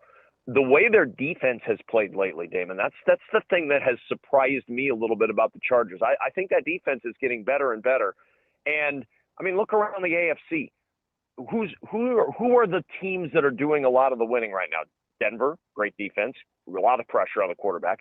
Houston, maybe the best defense in the game, and then that helps their young quarterback. And as the Chargers have gotten better, the defense has started to rise. Now, I want to see a little more consistency from the Chargers. That's the one thing that has puzzled me with them this year, is that one game you watch them, you think, oh, and then the next game you watch them and go, ooh. I mean, and that's what I'm wanting to see from Los Angeles, is give me that consistent week in and week out performance. And that Week 18 game in Denver is fascinating to me. I think that's going to have a lot on the line. And I mean, if I were sitting here right now saying what game is going to be the Sunday night game and the final game of the regular season, I would put my money on Chargers Broncos right now. I think that game has the potential to be for a whole lot. And you know they're going to want that story on Sunday night ahead of Carolina Tampa Bay. I mean, it's a more attractive game for a national audience with Los Angeles, with Sean Payton, with Harbaugh, with all that stuff. I mean, you can create all kinds of drama for a Sunday night game. Kevin, speaking of some teams that make you go, oh, and then other times that make you go, eh, how are we feeling about the Philadelphia Eagles these days?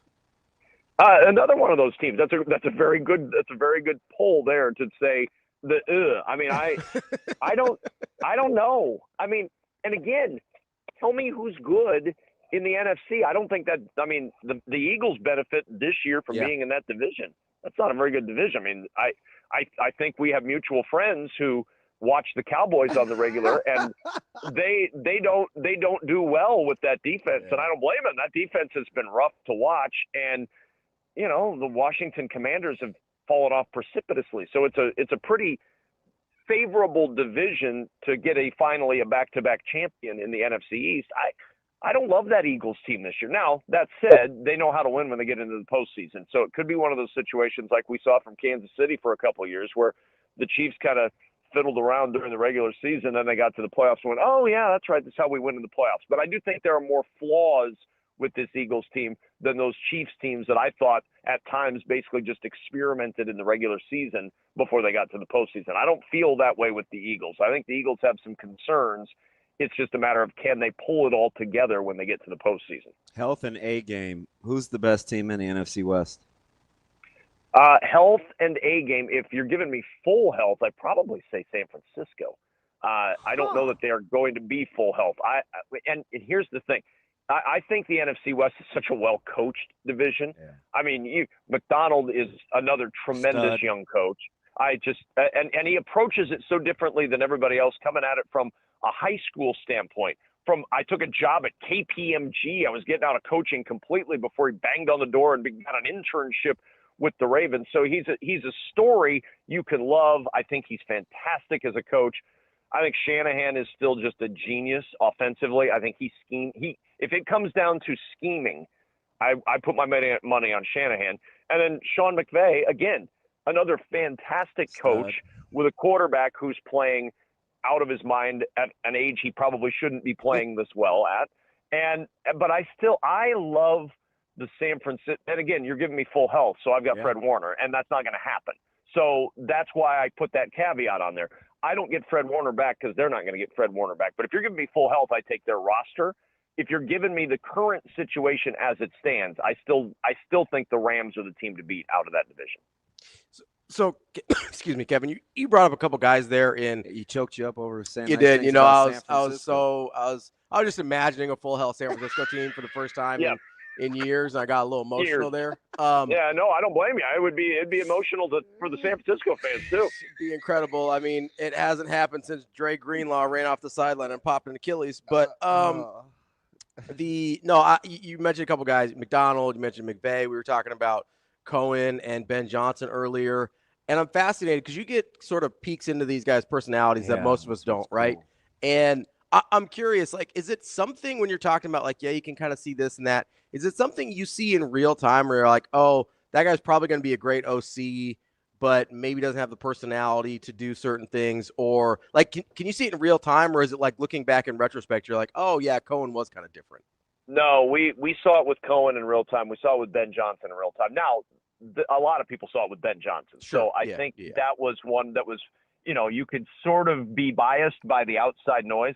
There wasn't a lot of Liam Cohen talk. And he was one of those guys that we walked away from in that very first game of last year and said, oh, he's somebody to really keep an eye on. He's somebody that's going to be an interesting guy to watch over the years. And sure enough, he is. I mean, it happened quicker than I thought it would, but it happened quickly, and that does not surprise me at all. And yeah, we do. We sit down with these offensive coordinators. We sit down with these coaches, and you walk away, and sometimes, and I'll say this, there have been coaches I've talked to, I'm like, oh, man, that guy's great, and 5 minutes later he's fired. So don't ask me to evaluate things. I'm not great at that. I evaluate guys who are, I enjoy their personalities. I enjoy the grasp that they have on their team. I enjoy talking to them about their process. I mean, the process to me is the more interesting thing in a lot of ways. Mm-hmm. What's your process for doing this? Like the Liam Cohen thing with the footwork of Trevor Lawrence. I find that stuff, and it's minutia, and some people are like, what is this? This is stupid. I think it's really interesting because I think it goes to the level of detail you have to be a successful coach in this league, because you're always looking for that tiny little edge that can give you that little sliver of something against a team where the margin for talent error is just, it's so thin. So I really love that kind of stuff. And I'm telling you right now, we are approaching almost, I'm going to say it, we're in a pretty good era for head coaches right now. Young head coaches in this league, whether it's defensive coaches like D'Amico Ryans, Mike McDonald, who's sort of a hybrid offensive defensive coach, Liam Cohen, Ben Johnson. I mean, Mike Tomlin, who never seems to lose and never seems to age and always seems to have a winning team. I mean, put him in the mix as great coaches in this league. But, I mean, the NFC West, we just named 3 tremendous coaches in that division. Harbaugh's still getting it done in the AFC West. Andy Reid's not young, but Andy Reid, I'm not going to count him out until he's done. And I look around this league right now, and the head coaching is so good right now. And there are so many good young coaches coming up. What a fun time to watch the NFL. Yeah, Tomlin's still only 53. Yeah. Which, you know, you think of Sean McVay being around for decades, and he's still one of the 10 youngest coaches, I think, in the National Football League. So let me ask you something, because you're a diehard Dolphins guy. What did McDaniel do wrong in your opinion? All the time, the sit downs versus kind of what you see. What was the difference between some of these young phenoms and a guy like Mike McDaniel? Or does he just need a reset, maybe?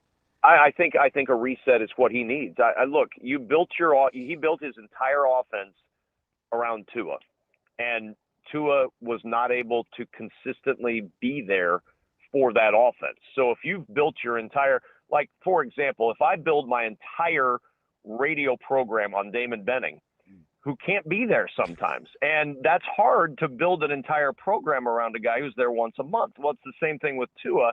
If he's not there on a consistent basis, that offense doesn't work. And I think that's what's hurt Coach McDaniel. I like him. I think he's a really sharp offensive guy. I like the quirkiness of him. I don't know why I would relate to somebody who's a little bit quirky, but anyway, I relate to him, and I really enjoy that. And I do think there's another page in the book of Mike McDaniel that I think is a very successful page. I don't know if it's at Miami or somewhere else, but I do know that, and again, that's no fault of Tua's. He just has not been able to consistently remain in that lineup. And if you've built your entire offense around one guy and that one guy can't be there, well, that becomes really tough. Is there, and you don't have to throw anybody on the bus here or anything, but McDaniel kind of got me thinking, because he comes off like a kind of a strange guy, right? But obviously, at least during certain times, has resonated with that team. Otherwise, they probably would not have won 6 games this year. Has there been a guy where you were sort of surprised that they were able to relate to their team as well as they did? Well, I mean, I've always been surprised that Bill Belichick was able to relate to his team as well as he did. I mean, and winning cures a lot of that, but that is not a guy that I've ever come across and thought, boy, what a warm and fuzzy guy. But for the time that he coached, it was probably a very effective thing. I just think you have is Sean Payton a warm and fuzzy guy? I don't know. I mean, I've chatted with him, obviously, but not to the level of, I have a great feel for your personality. He's just a different dude. He's a different cat. He loves to be in the lab for 3 hours trying to find one extra third down player, one more red zone angle that he can run. That's his passion. And it's a great passion to have if you're a coach in the National Football League. You know, it's not so great if you're driving a garbage truck, but if you're a coach in the league and you want to spend 3 hours working on red zone, knock yourself out. It's always interesting to me that the new generation of coach has to be able to adapt to the way the current players are. And I think sometimes it's more difficult than others to do that. Sean Payton clearly is not having that problem. He's got a 12-3 football team. But there are others over the years that I would think, I don't know how Bill Belichick relates on a one-on-one level. Maybe he's great.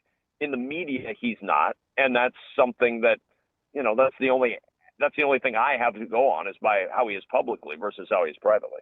As you get ready to transition, at least as much as you can without the NFL being done, to college basketball, is it tougher with all the young phenoms and the high quality of play so far out of the gates when you transition from a preparation standpoint? I mean, it's a lot of young, good studs in college basketball, and everybody's always changing addresses.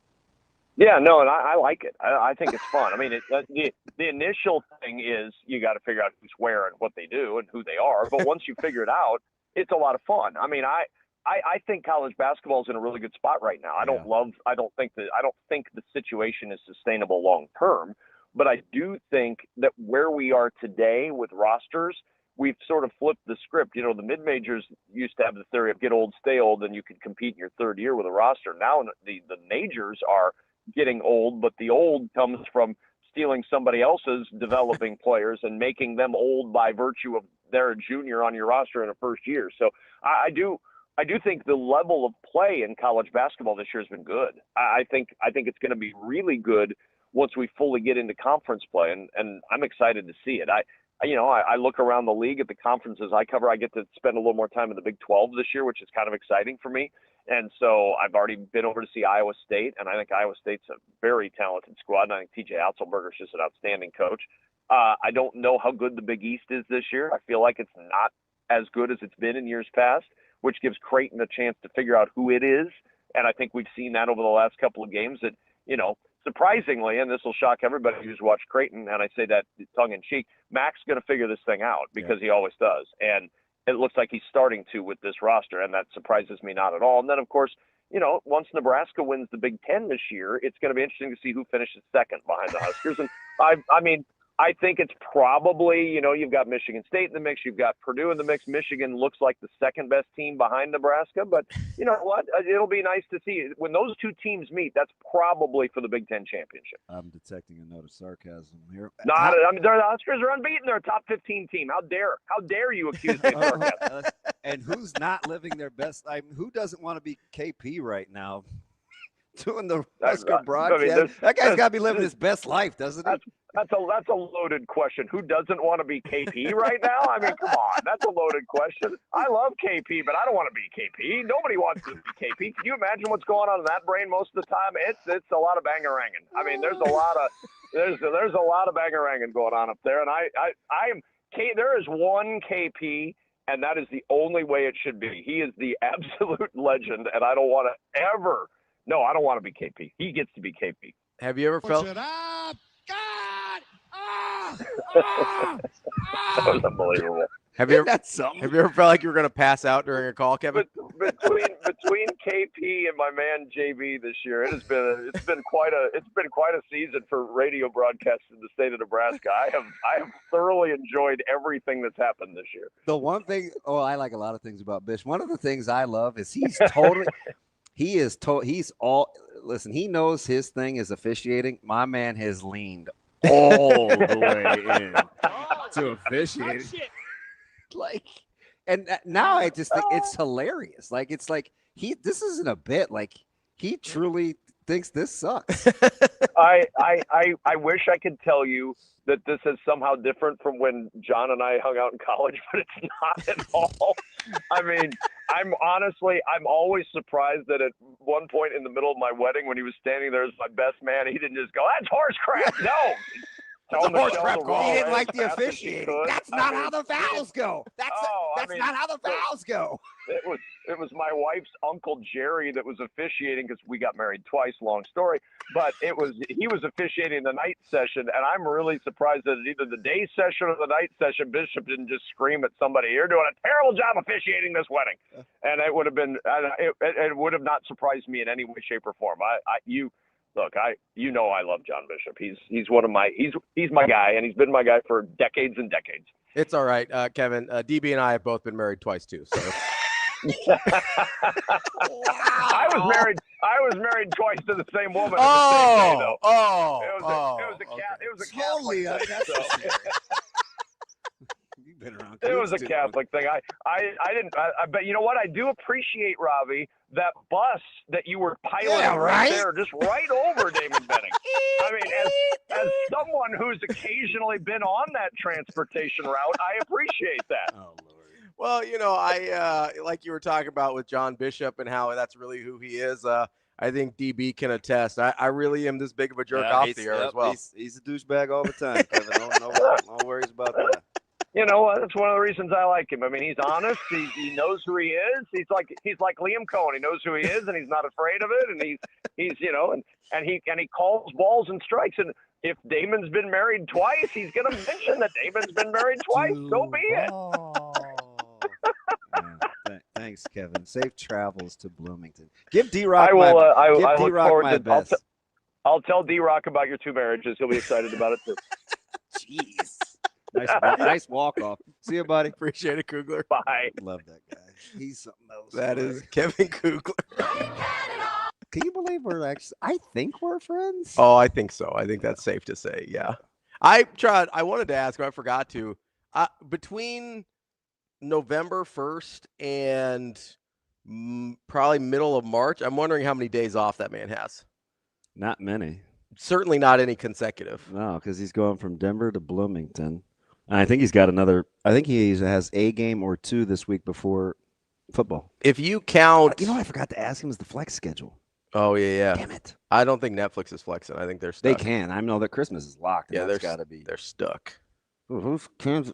Can you look at that Kansas City game? You can say it out loud. It sucks. How about Dallas and what? Like, who's playing? Who's watching that? I don't know. Will they still outdraw the NBA? Probably because it's football. With Netflix? I think so. I mean, maybe. I think the NFL would have to do, like, I don't know what the NFL would have to do to not outdraw the NBA. They'd have to, like, I mean, I think the London games outdraw the NBA. I know it's not head-to-head, but. Yeah, it's two pretty bad games, though. Two pretty bad games, yeah. And, you know, can you imagine the quarterback play for Kansas City? Ooh, who's left? Like, who's next? I don't know. Like, how do you blow 2 ACLs in consecutive weeks? Ain't good. That's like, what are we doing? You know, I'm glad he said something about the staying old thing in college, because that's kind of a misnomer. Yeah. Remember how we cried and whined, oh, the college game is down and one and dones are ruining it. Like, that's such an old man take. Now, if you look around at the teams that are winning, now, granted, there's a ton of good freshmen, but the last couple, like, these are old, mature, experienced basketball teams. You want to know the dirty little secret? I think there's been one and done team ever to win the title. Was that Jabari Parker? No, it was Kentucky. Was it? Anthony Davis Kentucky team. Yeah, where he was the MVP in 11 with like 11, 9, and 8 stat sheet. Yeah. I think, if I remember right, I'm about to look it up right now. I think that's the one that was like primarily one and done team. There's been some teams that have like one guy. I mean, Florida's backcourt combined had been in college like 37 years last year in the rotation. All those guys were 25. Like, it's like an old mature game with the sprinkled in young guys. And it has been for a while. Like it has been for a while. It's like, oh, the one and dones are ruining the game. And it's like, are you watching basketball? They're not. They're almost certainly not. It is. I mean, just look in the Big Ten. Yeah. Well, I mean, look at the teams that are good in the Big Ten. Michigan, Nebraska. Yeah. Michigan State. Did you watch Michigan yesterday? Purdue. Yeah, they look like the Globetrotters sometimes. Yeah. I think they touched 90, didn't they? Oh, what was the final on that one? It was like 90-50 or 90-60. Yeah, I think you're right. Like, they drub everybody. Florida, you mentioned. Old. UConn. Old. Kansas. Older. That team shouldn't have won. That shouldn't have won. Golly, that's weird. I forgot about them. Yeah. Baylor. Old. Virginia. Old. Villanova. Dude, that was the guy bunch, wasn't it? That was the Jerome, it was Kyle Guy. It was DeAndre Hunter was a sophomore. You had Ty Jerome. You had they were old. Yeah, that was an old bunch. Villanova. Old. North Carolina. 17. Older. Villanova. God, that is a misnomer. Yeah, like it doesn't. I mean, the weird 2014 UConn team was old. 2015 Duke is probably the other one that's closest. That might have been Jabari Parker. That might have been your Jabari Parker squad, if I'm remembering right. But here, look at this. Okay. What's that? Oh. Jabari Parker's on that team. He's a freshman. Yeah. He was the only freshman. Yeah, that's what I thought. Semi Ojeleye, Rodney Hood, Josh Hairston, Andre Dawkins. Those are your guys. Like, they weren't even senior, redshirt senior, redshirt sophomore. You have one freshman. Yeah. You have one freshman. That's not how it's been. The teams that win at the highest level, 2013 Louisville, Peyton Siva, that's that team. Old. He was 2012. How long had he been in college? About 36 years, maybe? 2012 Kentucky is the one outlier. That is the only one that has had multiple one-and-done guys.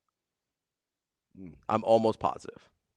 There's some good college basketball. Did you watch Houston yesterday? Mm-hmm. Houston's good. God, they're good. Houston's really good.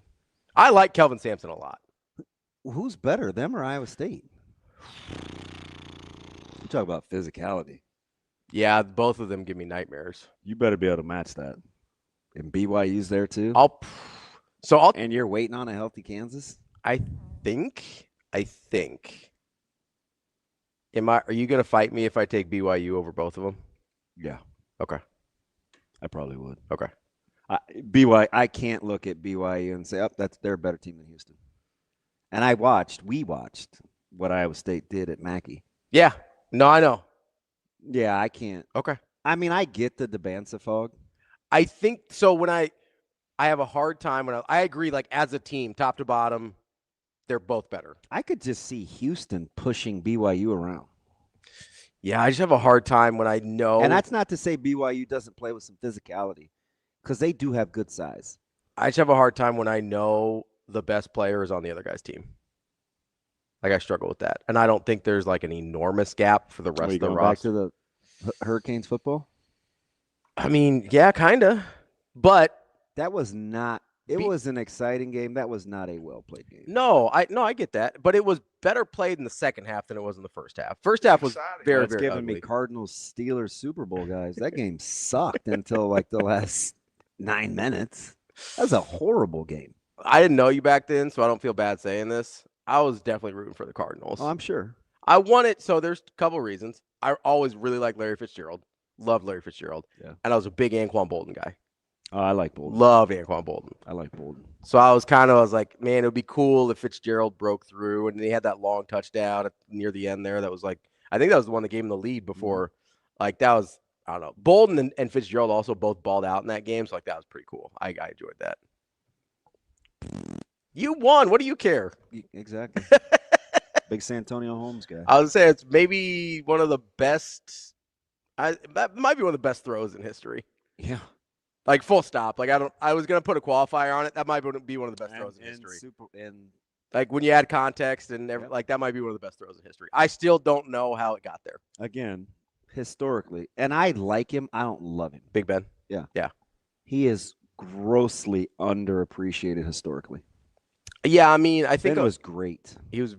Yeah. I mean, I know Amazing Daniel always gives me a hard time because I never put him in the category he wants me to, but he's very good. You lowball him? Not as much as some people, but I think he gets skipped over in his era. For sure. I think people. Dang, Michigan hit 100?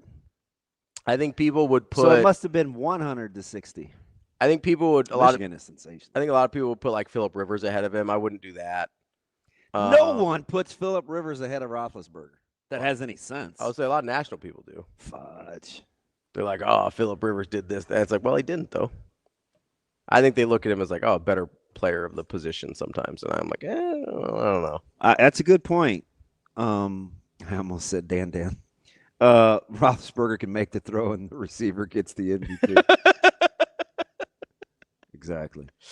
Exactly. I didn't want to be able to say Warner was better than Big Ben. I don't like. Hey, by the way, St. Louis Jordan has a bone to pick with your Red Sox for pillaging his. No, I really appreciate it. Thank you, Sonny Gray and Contreras. Like, needed a first baseman. I love you. Appreciate you.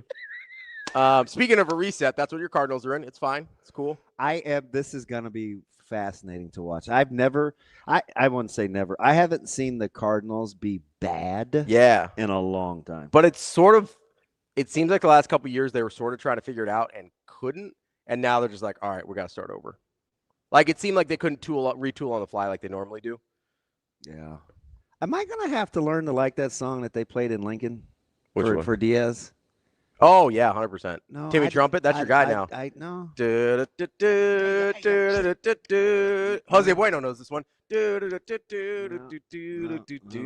Big Timmy Trumpet guy? No. Listen, you're going to be blaring it in your car as soon as they win another World Series. You'll just be like, ba-da-da-da-da. Did you know your plucky underdog Dodgers are only $169 million into the luxury tax? That's a record. Hey, you should be happy. They supplement the rest of the league.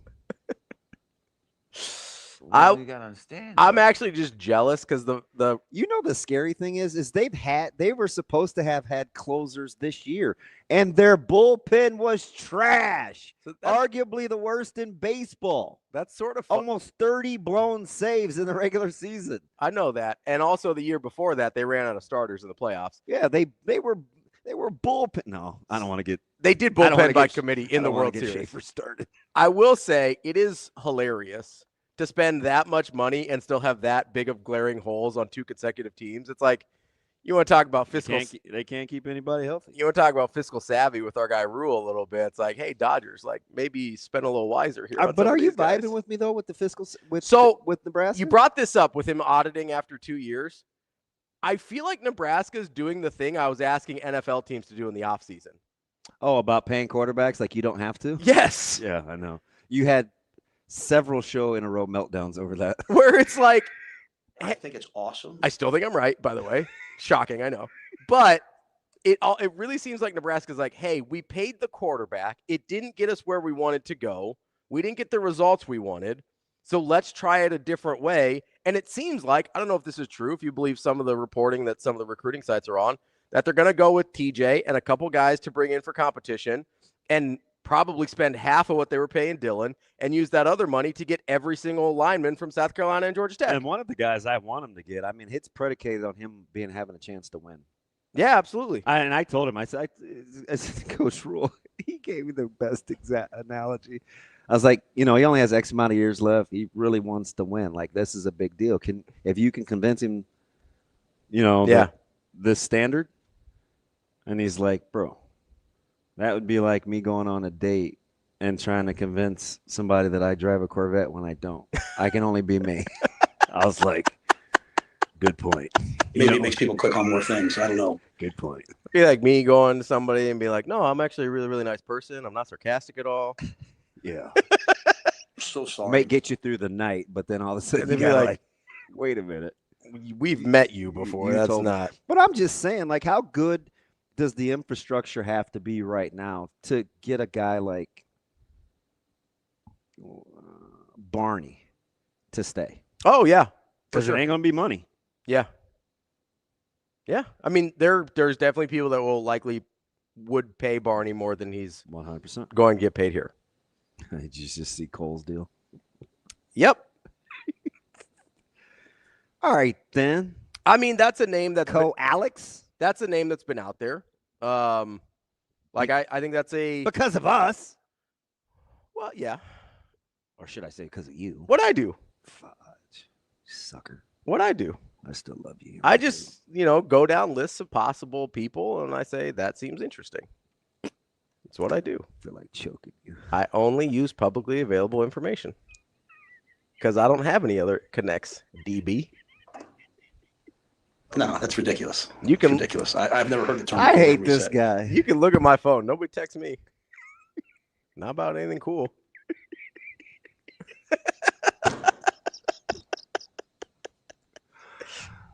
That's like chance. I know you guys want to tweet that out. I think.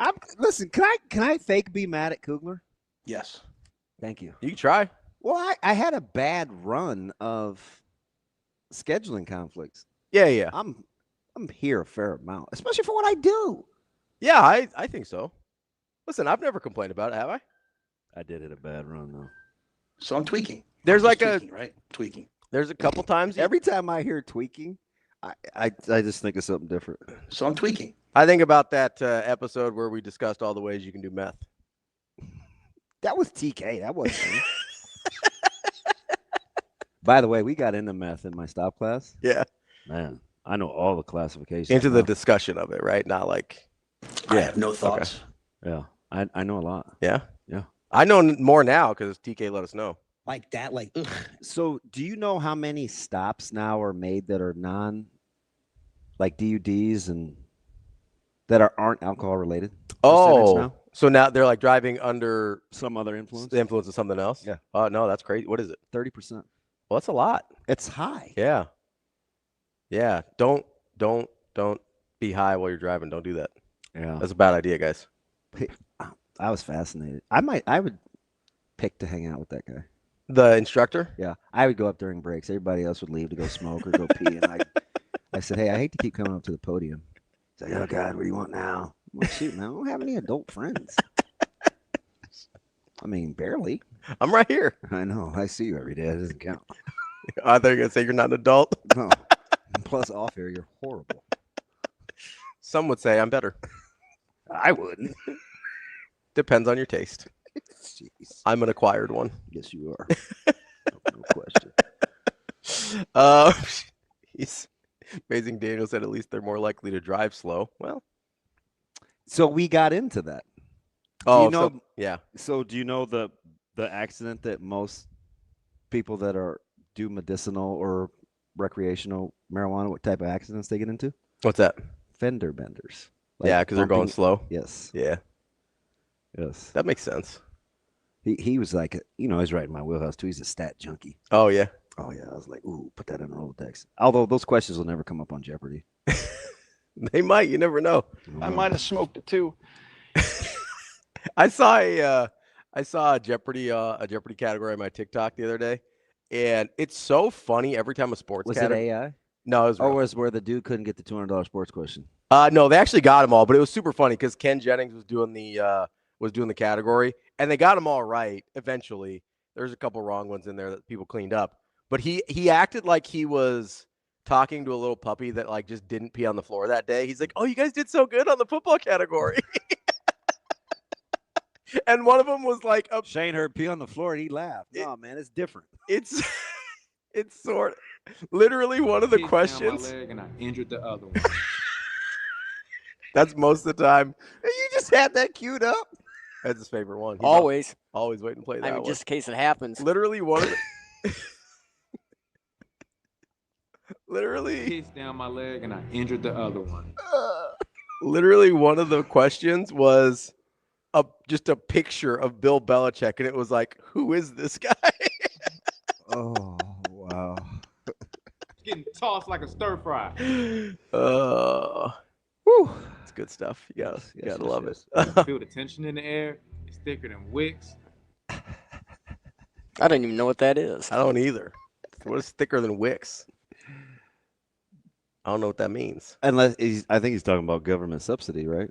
Oh, I was thinking like candle wicks. Maybe. I don't know, but I was like, those are pretty thin. Yeah, where's he been? He used to always be on my. Yeah, hasn't been around for a minute. So I don't really like the way Twitter's functioning on my phone. Like it bumps my. Like I'll click on something and it'll like move it. Really? On its own, yeah. I don't like that. I don't either. It drives me up the wall. I have Jose Bueno. I don't know, bud. He said, "Can someone translate or wick?" I don't know. Yeah, I'm not sure. This is a. I don't understand that reference. I understand the other one though. Pissing down your leg and injuring the other one. I pissed down my leg and I injured the other one. Did I give you that one? I haven't heard that I don't understand that one either, but that's okay. Just in case it ever happens, I got to have it on cue. I pissed down my leg and I injured the other one. Speaking of people pissing down their legs and injuring the other one, and I'm sure you didn't watch this because you like actually. Is Alex messing with me? I don't know. What did Alex say? He said whack or wick. Very funny. Oh, he says wicks are the South Florida hairstyle. So maybe it's like is that a thick type of hairstyle? Oh, it is. Golf for real. Is that a thick hairstyle? Yeah, good. Who pulled that? Golf for real. I don't want to. Huh. I don't want to stereotype. I don't either, but how would he? I want to say, how would he know? Would not have been my guess for the guy to pull that. Huh. The more you know. I'm going to Google Wicks hairstyle here. Just do it. Would you stop?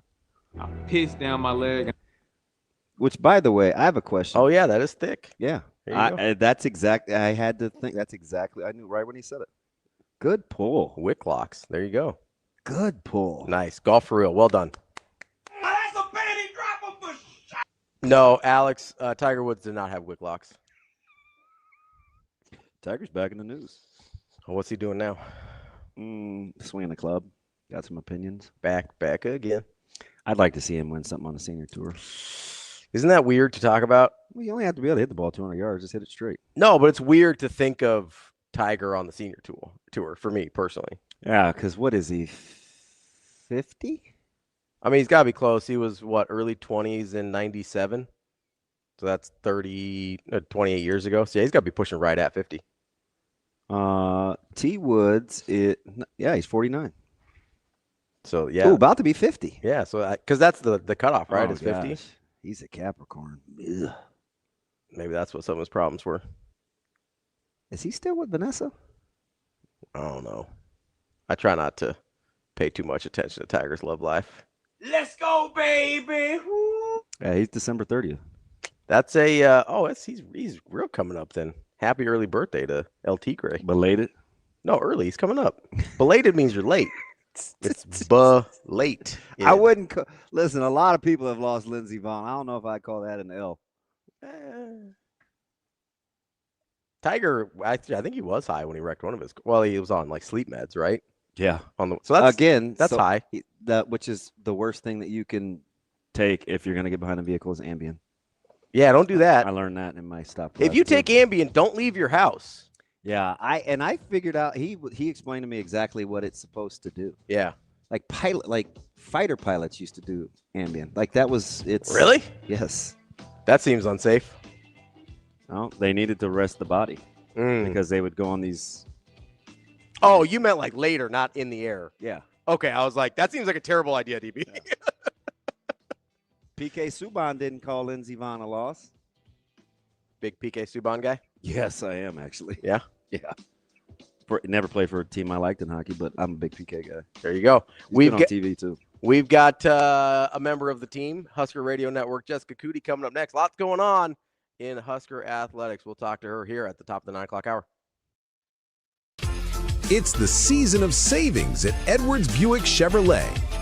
Lease the 2025 Buick Envista Preferred starting at $249 a month. Luxury, wrapped and ready for the holidays. More reasons to celebrate this season. Or lease the 2026 Chevrolet Trax LS starting at $259 a month. Compact style, ready to roll into the new year. Your season of savings starts at Edwards Buick Chevrolet.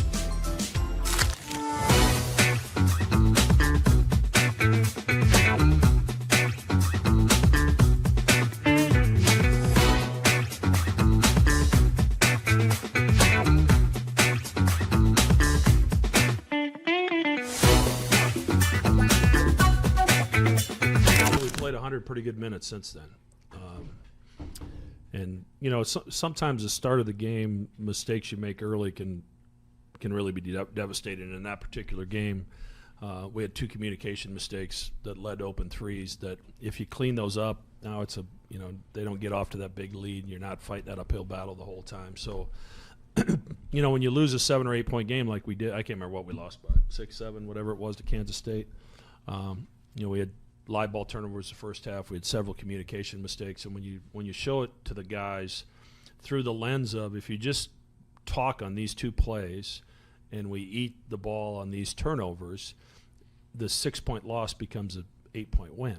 Like the margins are so small, and I think that helped. And we've been more connected defensively. That I think that starting lineup has helped us. There's a few more talkers in that group than there was in the previous starting group. And I think the guys that are now coming off the bench understand now why those guys are starting and the value that brings to our team. And they've all, you know, accepted.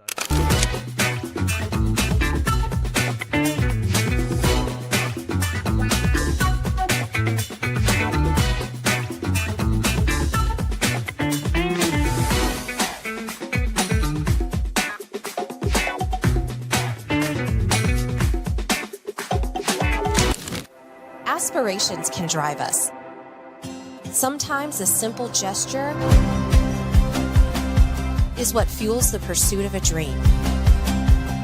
When it's time to make your dream a reality, we are here to help.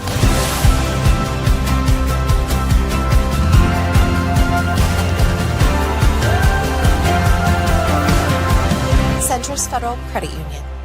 We are where you are.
Welcome to Hurrdat Sports Live.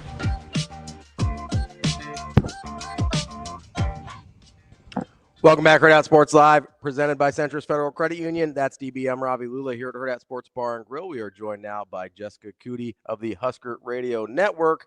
Jess, how are we doing this morning? Good morning, and I've already got the decorations. I love it.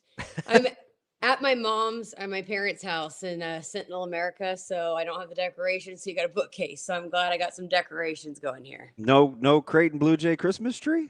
I guess I didn't tell this story last time, Ravi, but the first time we were talking about my Christmas decorations and people in the chat were asking if that was a Creighton tree. And I texted it to my mom and she said, "What is that?" Because she did that was her idea, right? Well, no, she's the one that decorates the tree every year. Oh. And so she didn't even know your what Creighton mom was. Decorates your tree? Yeah. It's her thing. Oh, yeah. Lord. I thought I was doing this segment with Shane. Oh, wow. He did say last week, he goes, guys. Jess said yes, but she said only because I asked. She's doing it for me. Yeah, if DB would have asked, I probably would have said no. I'm in Oklahoma for Christmas, but Shane asked, I can't say no. So I was going to comment that I like the setup, and I take it all back. I think it sucks. Oh, that's all right. Hey, where's Mr. Cool Voice? Is he around? I think he just stepped out. He's about ready to head to the golf course. It's like 75 down here. Are you gonna go play? Not today, but I am gonna go play. I think either tomorrow or Wednesday. Wow. So I'm gonna be in the 80s on Christmas Day. I'll say, are you all in for a balmy Christmas? Well, I was going to maybe hang out, but then I found out we have to have our bags ready to go on Christmas Day, and so I'm gonna have to drive back. What? Can you believe that? Yeah, so I'm gonna have to drive back to be able to get my bags for the Vegas plane. So is that like lock stock, like no negotiating? I don't know. If anyone could negotiate, it'd be you, DB. Oh God, here we go. I live the closest. It would make the least amount of sense for me to do it. You should say you live in Omaha. I know. So they're like, well, at least Jess is in Oklahoma and she's gonna come back. Like, that's yeah. Man. I'm not gonna rock the boat, so I'll get back. I'll leave early Christmas morning and come back to get my bags. Oh, positive Polly doesn't want to rock the boat. I'm shocked. You know. Well, speaking of positive, we've got some lovely winter sports happening here at the University of Nebraska. Got men's and women's basketball, 24-0 combined, if I'm correct. Yeah, that's not too bad. Let's start there, Jess. Was there any? Fred talked about this in his presser last week, I believe, where he's like, hey, you got to be a little careful with that getaway game. Yeah. The one right before you head off for break. We've seen it kind of bite teams in the past. How concerned were you as you were watching that first half against North Dakota and you're like, that doesn't necessarily look like the most dialed we've seen Nebraska men's basketball this year? Yeah, I mean, I honestly didn't watch the entire game, but I was checking in on it, and I figured they'd get it right and figure it out, but I knew that Coach Hoiberg all week last week in multiple appearances was very clear on that messaging that, hey, we've got to, and that's their kind of motto every game is respect everybody. And he was very clear on the messaging that, hey, we've got to come in ready to go, but figured it out, got to win. I just, again, you can't play perfect all the time, but I figured they'd get it rolling. I did look at the score in the first half. I was like, yikes. But then they got it rolling in the second half. So who do you think's living their best life, Kent or Coat? Kent, obviously.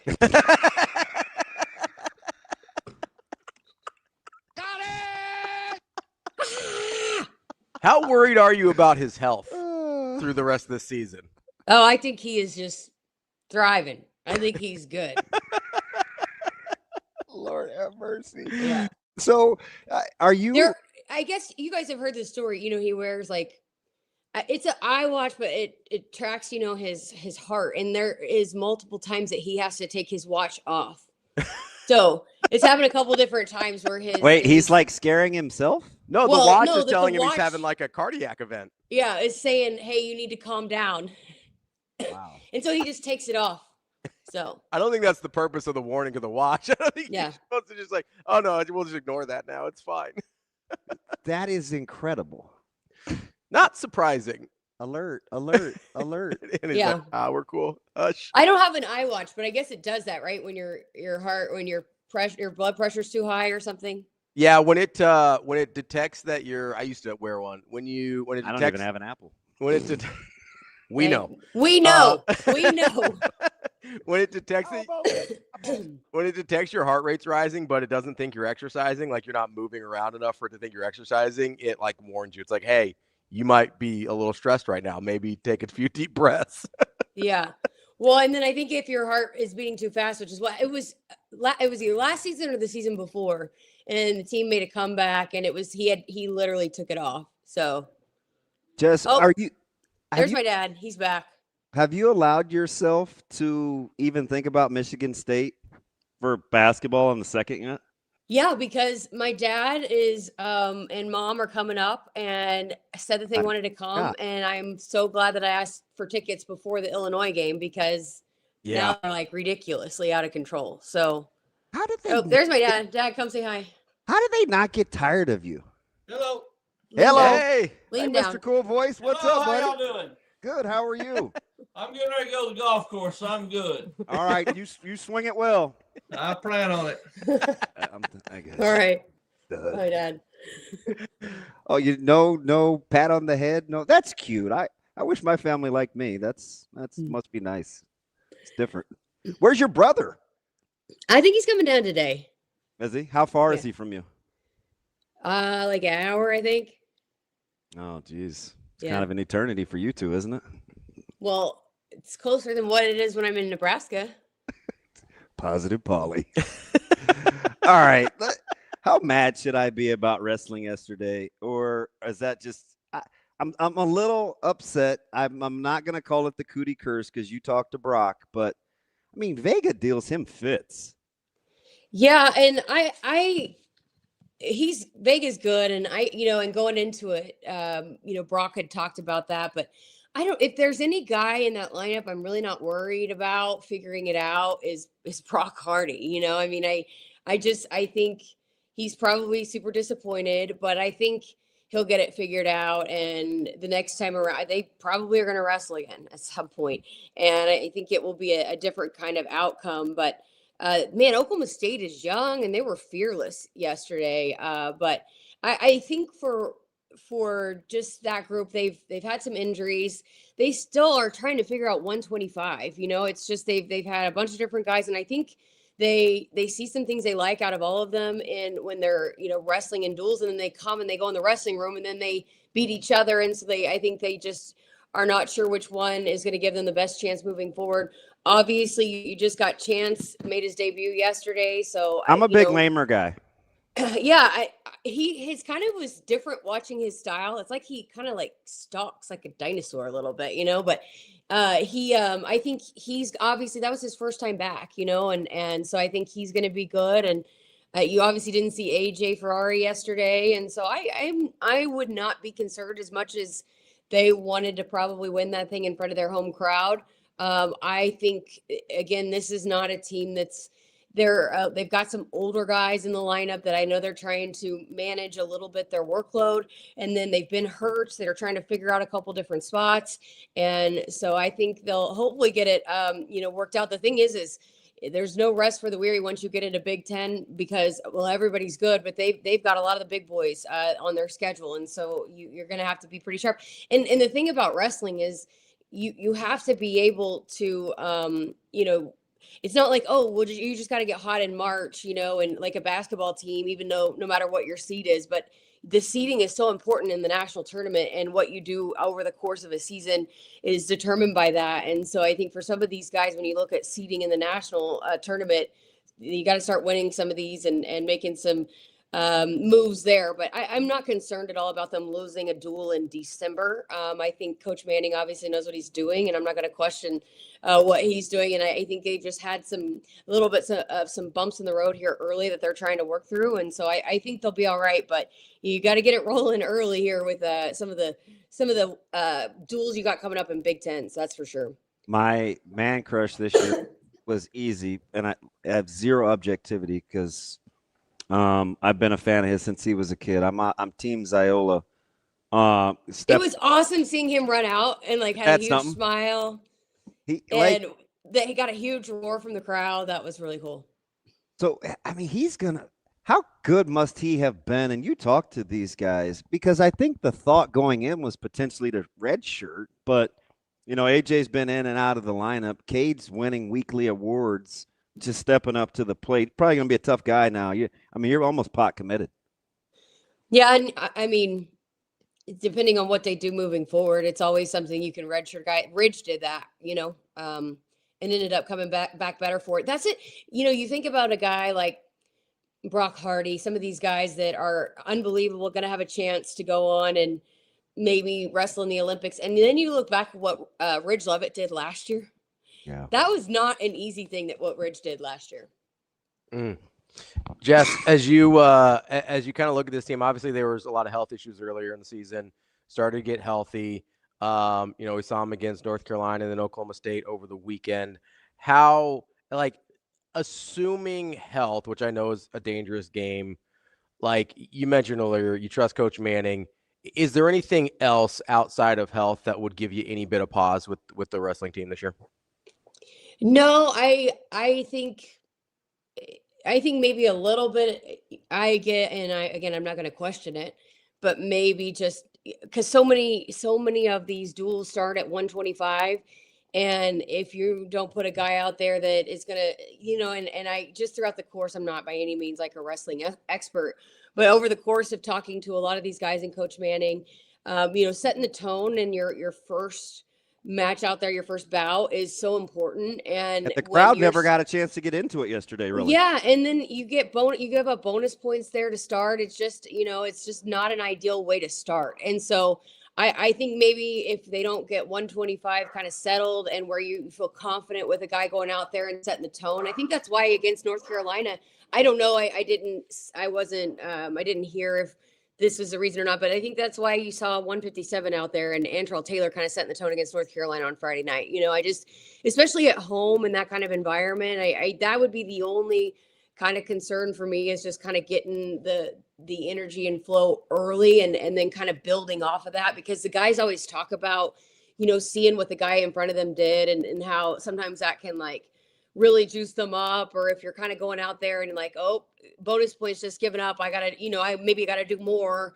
And I mean, you heard Coach Manning going into the last 5 matches yesterday, we got to get some bonus points. If you're already in, your backs are against the wall a little bit in that situation where you've given up bonus points, and then you got guys going out there wrestling I got to get bonus points. I don't know if that's ideal. DB probably could speak to that more than me, but that would be my thing, is just kind of maybe figuring out what they're going to do at 125 moving forward. And and I think we've heard and I've heard AJ Ferrari, and he didn't wrestle yesterday, but I was talking to Brock Hardy about him. He's like, man, he's a dog when he gets out there. So, I think he's just a guy that has been, he was at Oklahoma State, and then the last couple of seasons, it's been more, he's kind of been less about the team aspect of it and more just kind of taking care of himself. Because wrestling can be that way if you're not part of a program where it's like you're competing as team national titles, and it's more so you just have 1 or 2 guys that compete for national titles. And that's a different adjustment that you have to learn to make. But I think obviously you've got older Jacob Van D is a great story. I mean, here's somebody that again has improved, and now he's a guy that has certainly proven that he's very consistent and can go out there and win some big duels and big matches. And then Silas Allred has been around, Antrell Taylor, Minto, your DB's guy, Christopher Minto. I think so. You've got some guys that you feel really confident in. Just, I think another thing, and they were bringing this up I was watching / listening while I was driving.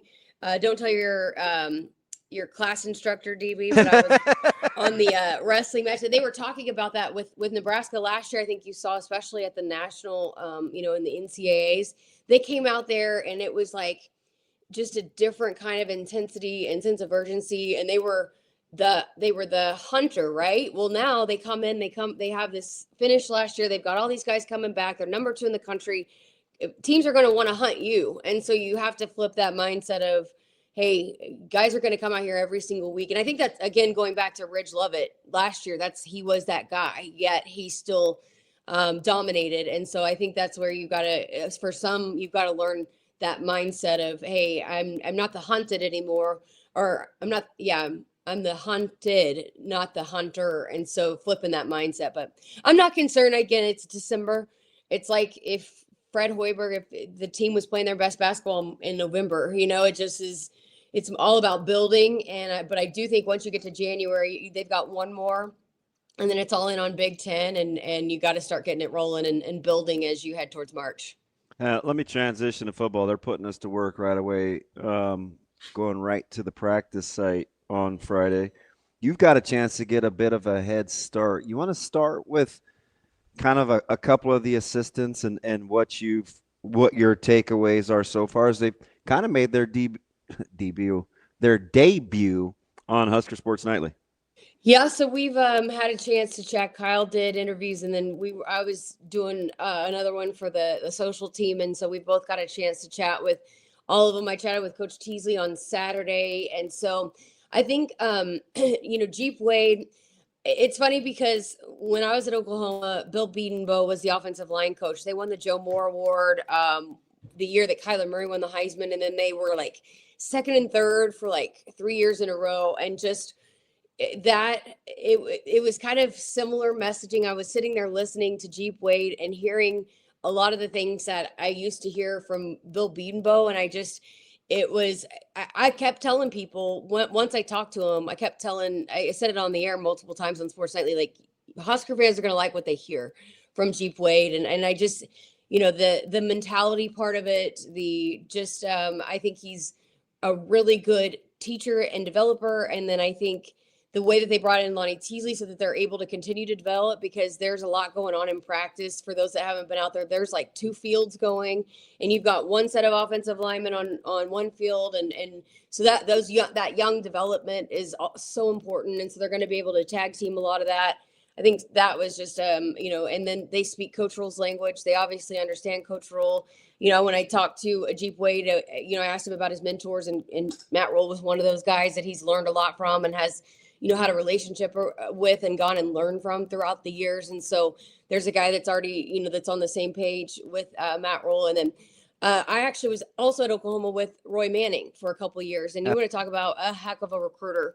And I don't know if that's one of the things that's being talked enough about this group that they brought in is how good they are at recruiting. But it was after practice, I was walking Coach Manning up to the interview setup, and we were, just chatting, and he didn't even know Coach Orich before they went to San Diego State, but they hit it off, and then ended up being one of the guys that Coach Orich was like, I want to bring with me.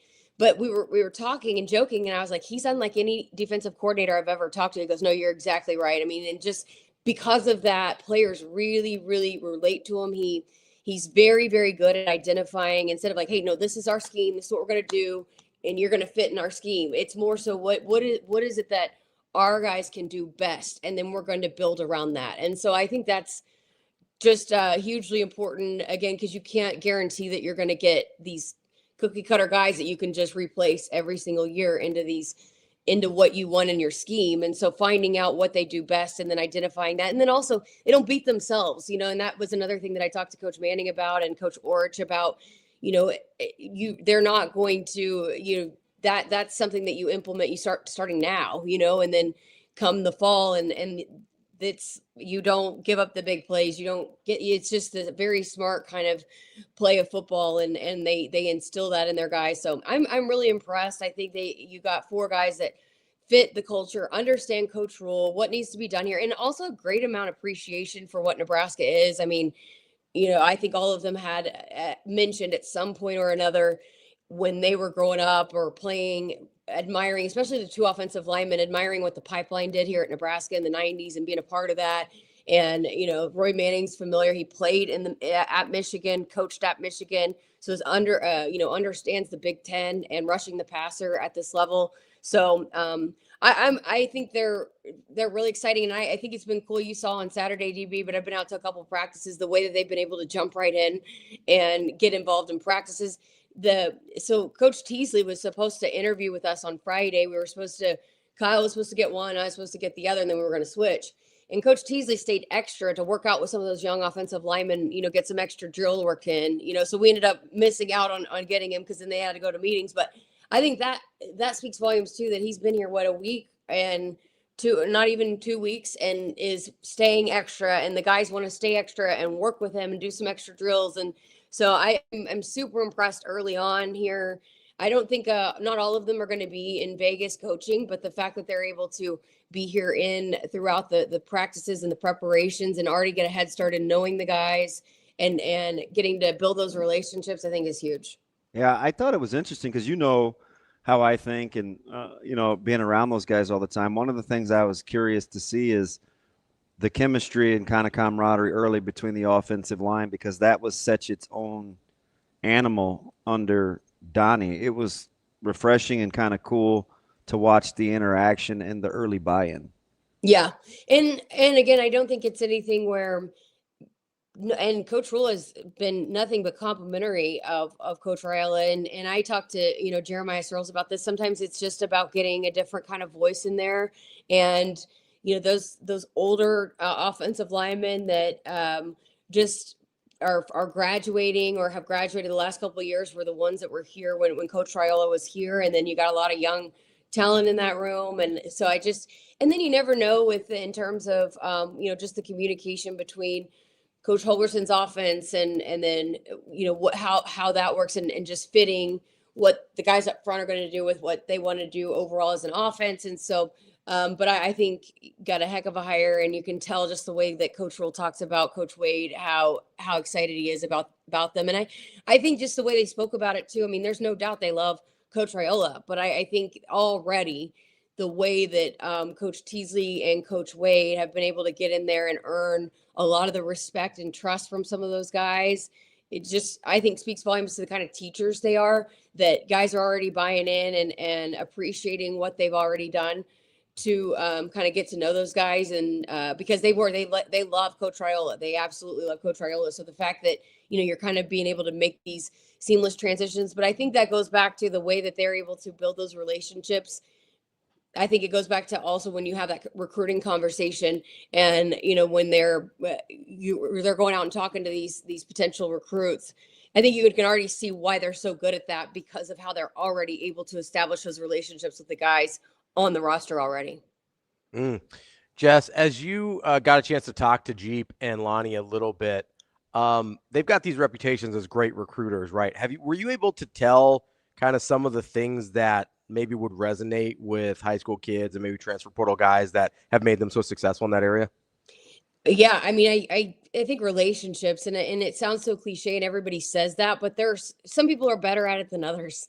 And I think Lonnie Teasley is one of those guys that, and not just with the kids. And he brought up how, when we're having these conversations, let's be genuine and talk about things other than football, and let me get to know you and your family. And then it's not even just about the kid either. It's about the parents, and do the parents feel okay with sending their kid to you? Are they trusting you and DB, I'm sure you could speak to that too. I mean, it's probably a little bit of a hard thing to do. Hey, is this the right decision?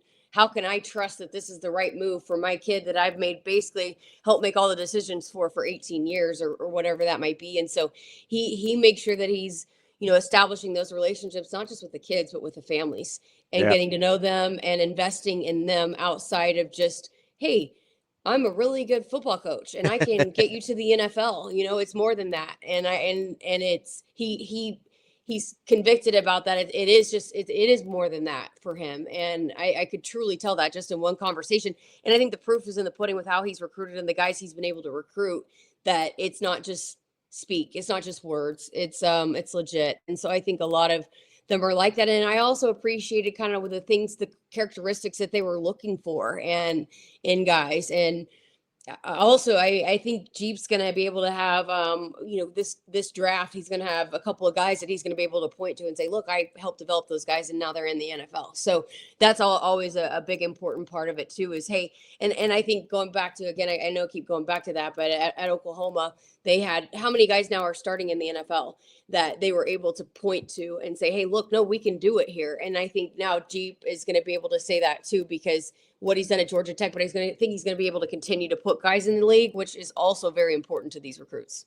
Let me ask you something, Jess, because you see it a lot and you kind of know the vibe. And and I'm sure that maybe, listen, the portal will open officially and there may be a couple of surprises for Nebraska, maybe not, I don't know. But I watch guys like Justin Evans and Ja'Cory Barney and, Maverick Noonan, who's actually saying that he is going to leave, but still he's going to play in the bowl game. Can you speak to just the culture or the environment of the infrastructure that's allowed Nebraska to not be as turbulent or distracted as maybe some other schools with guys actually enjoying their opportunities here? Yeah, definitely. And I think probably a lot of it goes back to the guys they're recruiting that are, we talked about it so many times, but the word that you hear is competitive and they want to compete. And I think they stacked up a lot of those first couple of classes that are now kind of getting their opportunity with guys that are competitors. I mean, look at the running back room alone, and they had to sit back and wait their turn because you've got the nation's leading rusher in Emmett Johnson that's just going off. And, you have to roll spirited with was that on Saturday? That is wild. And I didn't even like watching the offense, but what? I said, how spirited are those running backs, man? I that was wild on Saturday, and I don't even enjoy watching the offense. Yeah. I'm what end I'm on. Yeah. And so I think that they've got some young guys, and I know we keep talking about it, but it's been a huge storyline going back to last summer when we talked about the statistics of the numbers of younger players. And so I think they stacked up a couple of different recruiting classes of guys that just want to compete and that have been waiting for their time, and here's their chance, and they're chomping at the bit to be able to get out there in this kind of opportunity. I think you saw that last year in the bowl game. You had a lot of guys had a lot of things that you had to figure out last year with a lot of players that weren't playing, a lot of players that had some opportunities against Boston College, and boy, they rose to the occasion. And so I think you've got some competitors in there, but I also think just the culture, the way that, there's so many things, there's so many nuances to the why Coach Rule does the things that he does that adds to that culture. I can speak to it every single day in the training table. And it's just a huge part of it. You don't take your laptops in there. Your backpack's not allowed. You have to come in. You got to sit down unless you have a reason why you can take a box. But guys are sitting together. They're eating together. To see them interact when they're in the training table and, kind of enjoying each other's company every single day, that adds to it. I think the things that they do off the field with their position coaches, I think, the things that they do volunteering in the community, there's so many things that add to that. And then I think they want to continue to play for each other despite, because I think even if a guy that has been here and might leave after the bowl game, he's still going to communicate with, the guys that he's built these relationships and bonds with, because it's real. Going back to that conversation we had with Elijah Pritchett in the spring, and he said, it's just different here in what they do. And I had to adjust to it. And the way that, if I was not where I needed to be, I got guys knocking on my door to get me there. And so I think there's a different kind of buy-in in that regard of we're in this together. And it's people can say that about, the brotherhood and the family and all that. And it's just speak. And it's what they say because every team says it. But then you get internal with this football team and it's actually real. And so I think that's why the culture is what it is. And then I think you couple that with, you got some guys that really want to compete. And so I think that's what's kind of allowed for this to move forward the way that it has here, despite the turmoil. I probably couldn't pull off either. Which one do you think I'd have a better chance of doing? Re-establishing the rules for luggage drop-off on Christmas Day, or being able to take a to-go box from the training table? I don't think you'd have success with either. Me neither. I was curious which one, if I was going to waste some energy, which one would it be on? The rules with the training, it's like DB, sit down or you're not eating. I'm like, wow, really? It's so incredible though. And you can't say enough about just what it's done, not just with teams, but with the overall athletics department. And, again, like, I might not be able to eat at the same time as Cassidy or Kyle. So I just go sit down with I don't know, your boys Sam and Alex and, other people that I might not always eat lunch with, but it allows for you to kind of establish these when you're sitting there, you can't, and you're eating your food and you're talking about things. And it's just, breaking bread, and Kristen Coggin's big on that too. Like that, when I first talked to her, that was one of the things that really spoke to her and Coach Roll, and they were in lockstep about is just how, and they do that all the time, not just at the training table, but how many team meals do they have that they have to sit down and eat together and break bread together. It just, there's something about it, and people bond over food, as we can attest to as a radio crew, DB. Yeah, she was kind of just taking a step back on Saturday, looking at some of the body comps and the body types, and man, just a lot of those guys didn't look like that when they first got there. It's I think that's part of the reason. And listen, Coach Rule doesn't need any defending, but when he bristles up over at the reset versus just tweaking because they've done a lot of things, I just look at the body types. Yeah. Where guys actually have functional strength and can understand rigor. And that team didn't look like that 2 years ago. And I know, again, it's a broken record here, but Emmett Johnson is one of those guys. I mean, how does he make it through the season he just did with the amount of carries that he just did? He was there Saturday in the cold tub. Yeah. So, and not just him, but I mean, there's a lot of guys that I just, the way that they're not just they're bigger, their body type, but their way that they were able to sustain playing the number of reps they did in the Big Ten, I think also speaks to just the recovery, what they're doing on to maintain it and take care of it outside of just building it. I looked at Quinn Clark and I was like, dude, you have muscles. Yeah. And he didn't have any when he got here. I mean, Zippo. So I was like, mix in some fat, buddy. When you were about to ask me about the luggage or the to-go box at the training table, I thought you were going to say, would I be more likely to do or make a jump shot on the basketball goal? Oh, I missed. It looked good, though. Did you hear Coach Roy's like, your form is fantastic. And she hits don't know about that. He hits one. She's talking trash under her breath, and Coach Roy threw her the ball, and she made it on the first shot. She's like, told you, and walked off. I was like, and Micah was like, damn.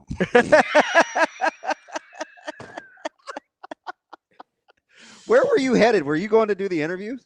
Yeah, but again, I was taking you because you didn't know where the equipment room was. I mean, I know people are shocked that listen to you that you don't know where to go and have to be escorted somewhere. So I was trying to take you to the equipment room, and then I was going to go do the interview. Yeah. You got to start acting like Benny Mac. Just be like, no. Well, Ben says no, but Ben does not. Ben caves. Yeah.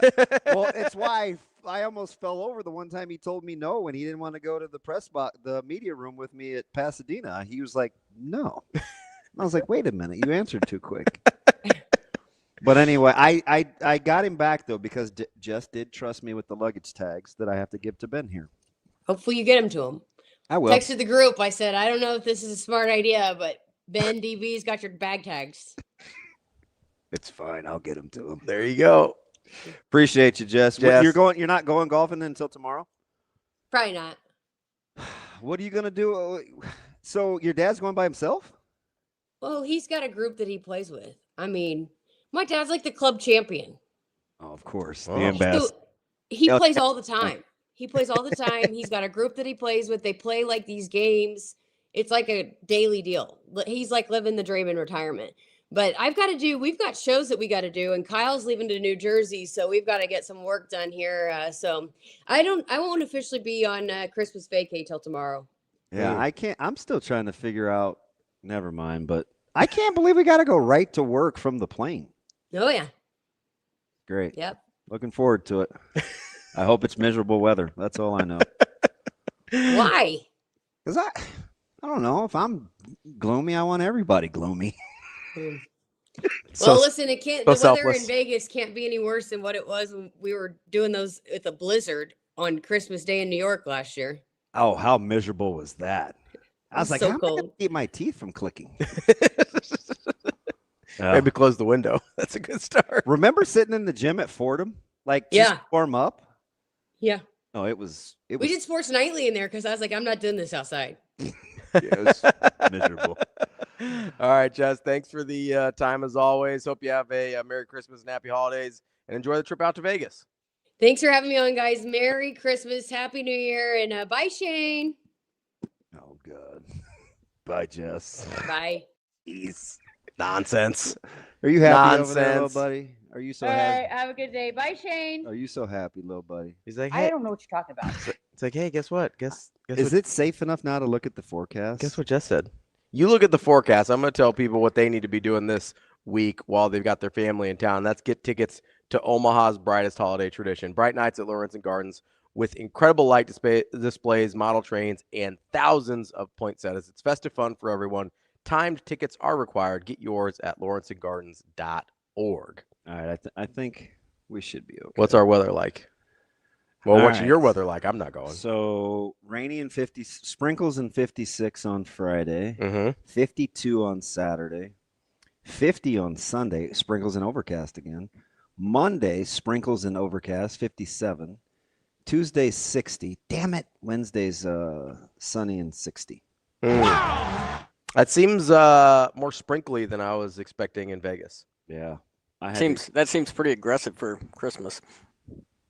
Whatever. 60? That's aggressive. That's 5 days too long. Is that in here? Vegas. That's Vegas, right? That's not here. It's supposed to be pretty warm here, though. I think the same. I would say I think it's pretty close to 60 on Christmas here too. Which is sucky. Because my wife was not happy about that. Can we just get some snow? What's Christmas? Thursday? 51. Oh, that's Viva Las Vegas, baby. It's still too warm. Yeah, it's not very Christmassy weather, not for Nebraska at least. Here we are. We're out here, right? I mean, I guess. Yeah, Well, but still, you know. You'll be out there, not out here. It's unfortunate. Let's take a quick break here. We will get back to the rest of the show, wrap up this Monday. I'll also give you our plan for the rest of the week, as DB and I will be taking a little bit of time off as well. That's DB. I'm Ravi Lulla. It's Hurrdat Sports Live.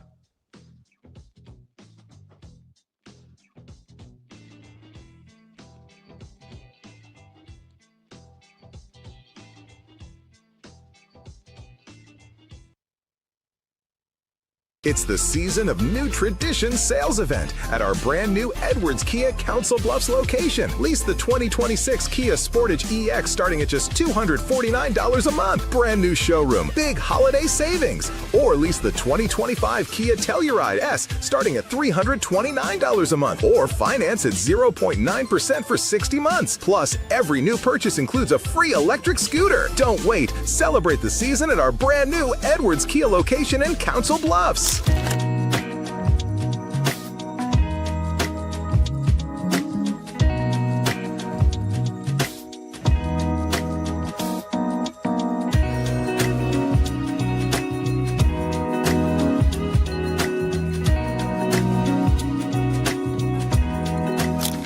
I didn't go in there and raise hell with them at halftime. There are nights when you do that. It was more just get back to being who we are.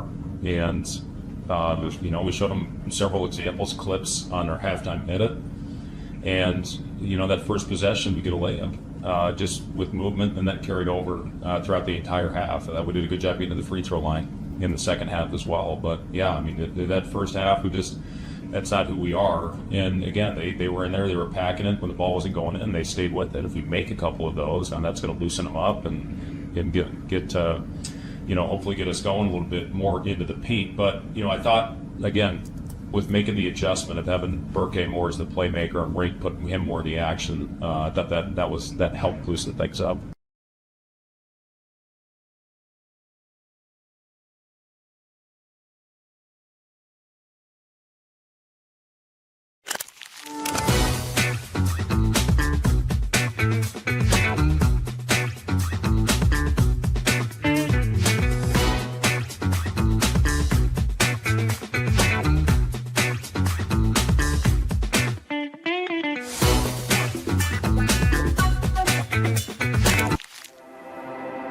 A successful financial future is built one coin at a time.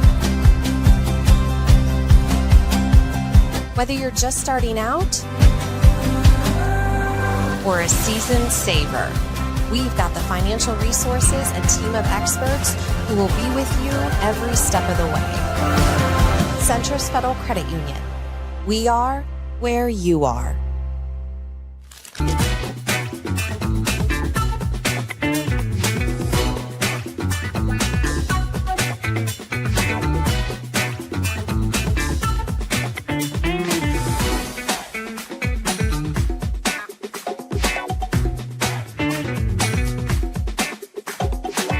Completely different teams. I don't really put any stock into, a little bit. We had a few matchups. Basically, we didn't, we kind of lost the same way at 97 as we did last time. The exact same match. So we have to, those are the situations where we have to get better. And so 74, we flipped the script. We didn't wrestle them last time. I get 57 or 65. So 33. Those are all different guys in there. So a lot of good. I think Chance Lamer will take away a lot from this match. He didn't wrestle his best today, and it's just how it goes sometimes. As a competitor, and when you're in these big moments, it's. You can take a lot away from it.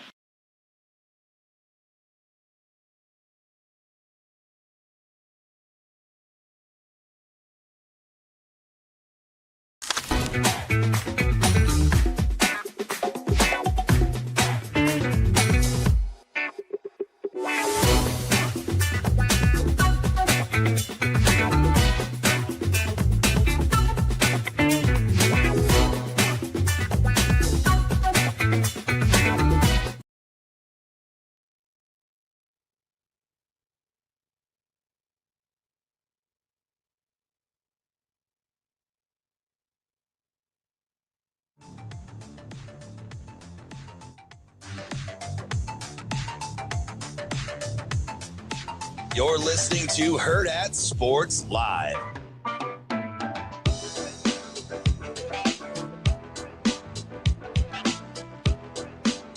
Welcome back, Hurrdat Sports Live. That's DBM Ravi, Lulla here at Hurrdat Sports Bar and Grill. We were talking about stop classes and stuff earlier. If you maybe got into a little fender bender, hopefully you weren't under the influence of anything, but it happens even when you're not. Make sure you go visit our friends over at Dingman's Collision Center. They are best in Omaha for 20 straight years for auto body repair, and they will take care of whatever you got going on with your vehicle, whether it's a little fender bender or something a little bit more serious.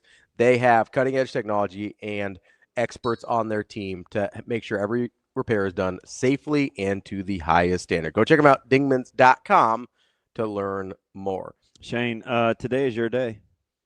Why is today my day? Today is it's National Short Persons Day. Is it? Yeah. December 22nd. So did you know, I don't know how many of these words I can say on the whatever we're on here. Probably all of them. You're going to say short and... No, so apparently I learned something very interesting. Under height?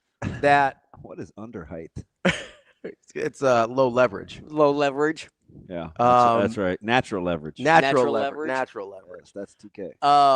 No, that there is like some of the words that we use for people that are very, very short. Mm-hmm.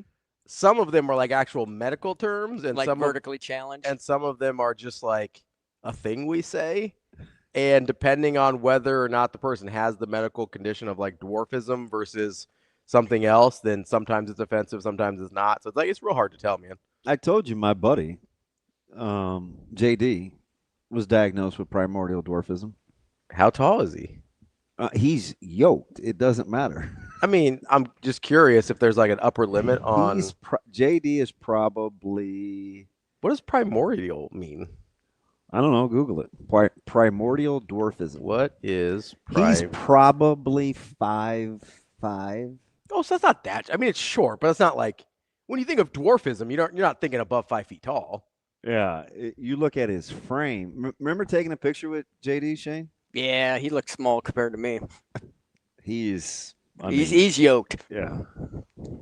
So I guess there's certain kinds of dwarfism. Like some you have normal proportions and some you don't. Yeah. That's normal is the term the internet's using. I'm not.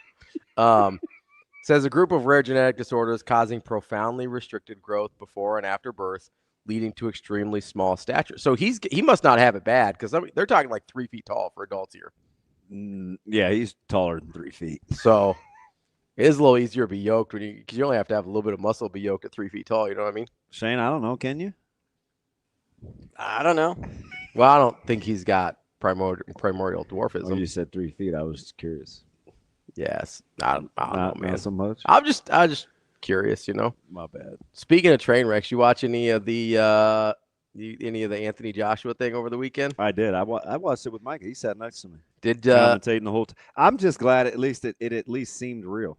Yeah, after a little bit at least, it didn't seem like Anthony Joshua was trying real hard at the start. Yeah, I don't know where he broke his jaw though. Oh, I did. Have you not seen the stills?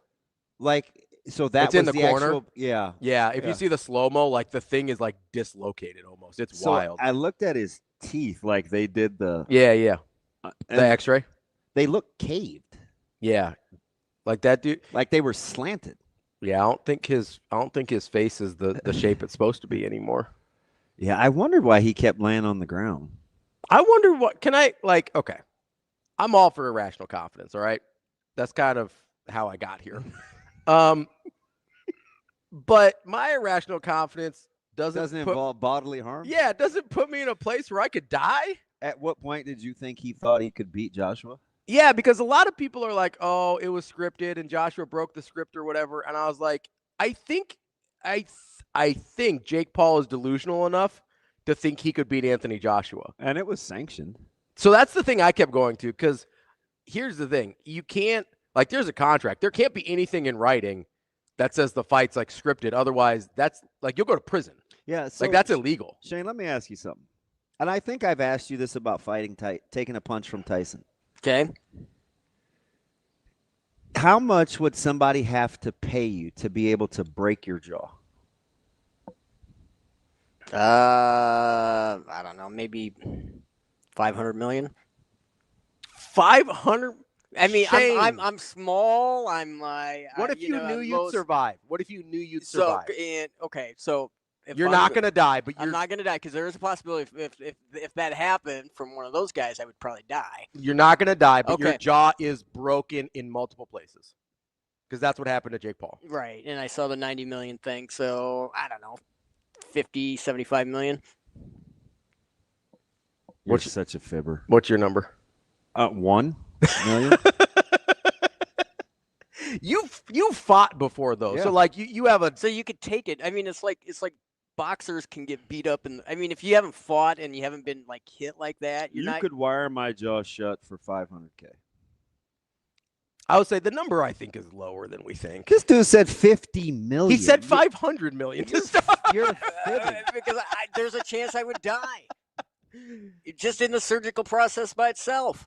You're not that old, Shane. But okay, this may be hard to envision. Not for me. No, it shouldn't be hard to envision. If I brought in a briefcase of just $1 million, like you see on the movie, Shane, not rubber band. They put the little thing around the bills. Yeah, the little. I just set stacks. it right there on the counter. Small bills for a small guy. Yeah, I just set it right there on the counter, right next to you.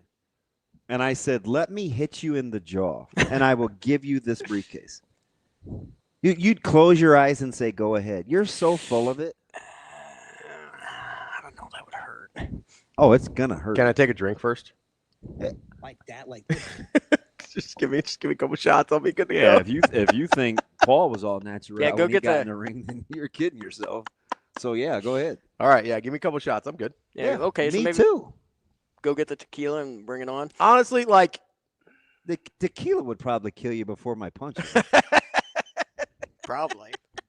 I mean, if we're being honest. because I don't listen. Yeah, I'm going. Yeah, we sat right on the couch together and watched that thing. I think it's probably somewhere around 500K, Yeah, it's somewhere in that neighborhood. Yeah. And also, the numbers. No offense, the numbers lower if you want to hit me versus if Anthony Joshua wants to hit me. I don't know, man. Joshua's kind of. See, I'm with Amazing Daniel. See what he says there? Sometimes it didn't look like there's much difference. When I was in my 20s, I would have put a price on it. Now, I'm not that desperate. Yeah, you would. Yes, you would, Daniel. You're so full of malarkey. The amount of stuff people would do for $1 million, especially if they're looking at it. Yeah. Like if I just sat the briefcase in front of you. Yeah. Like if you see it, like if you see $1 million, people are letting you. Oh, Alex, if it's tax free, 420. Why that number? I don't know. You want to be under some kind of influence when it happens? No, I'd be terrified. Yeah. Oh. No, that's not my thing. I know. I do think it's. Now, anything else? So no. All right. So Experiment. Give it a go. So no brain damage, nothing like that. Nothing long term. It's just a broken and jaw. I would put a mat behind you so you could fall and not hit your head. I think that's But I would hit you in your jaw. So I think your brain would be. It might shake it up. Yeah, you're talking maybe a concussion, but you're probably not getting permanent brain damage from that. Yeah. Like it's not like where you get the permanent brain damage is like the over and over and over, like hitting him in the side of the head and stuff. Like he's gonna hit you in the jaw. You'll be fine. Yeah. It's gonna hurt. Yeah, but I'd like to be able to eat and for $90 million, I'd have fought naked. Well, Olympic style. You ain't gotta tell me twice. There's not a lot of things I wouldn't do for $90 million. I don't think in terms of like physical harm or embarrassment. Like I'll take a shot. Like I'll take my chances for 90. This dude said 5. Shane, I think in a pinch with a briefcase, you do it for $500K. It'd be worth it. I'd do it for $500 million. Yeah. 500 million. Come on, dude. Shane, you couldn't spend 500 million in 1,000 lifetimes. Oh, I know. I mean, there's no way. But it'd be great though. I don't even know. So tweaking, just tweaking, right? Tweaking. This is what happens though. This is the downside of the internet, right? Is like, dude, I'd dodge interstate traffic for less than 500 million. Like you just do Frogger on that thing. Yeah.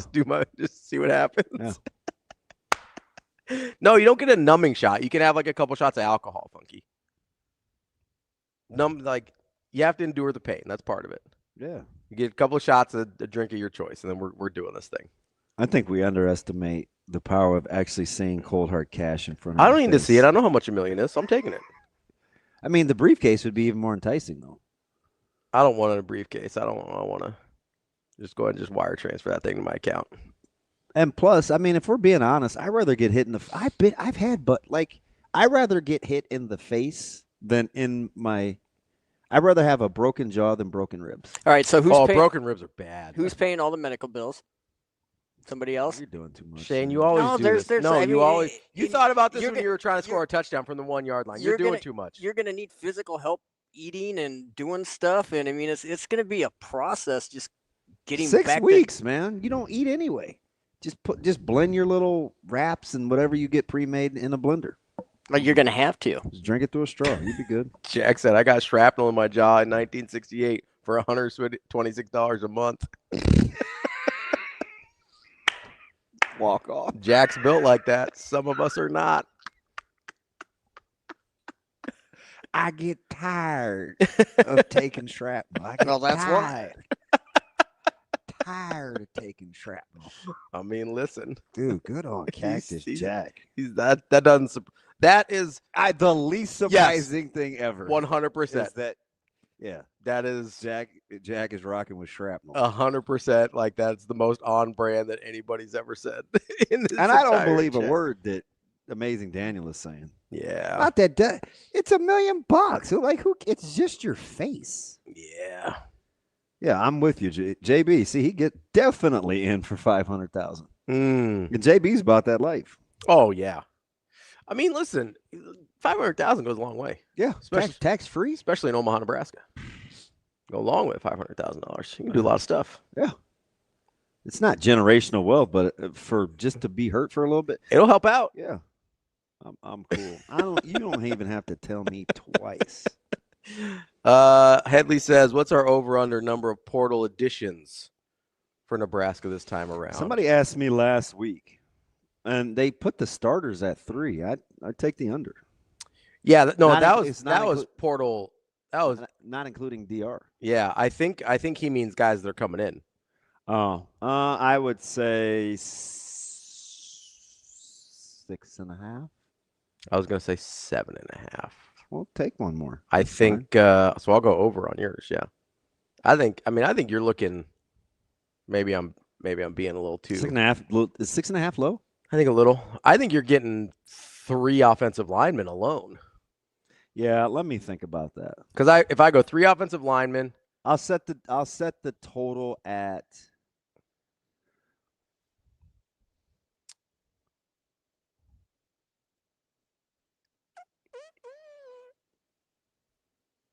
You doing some math? Yeah, I'd probably set it at 10.5.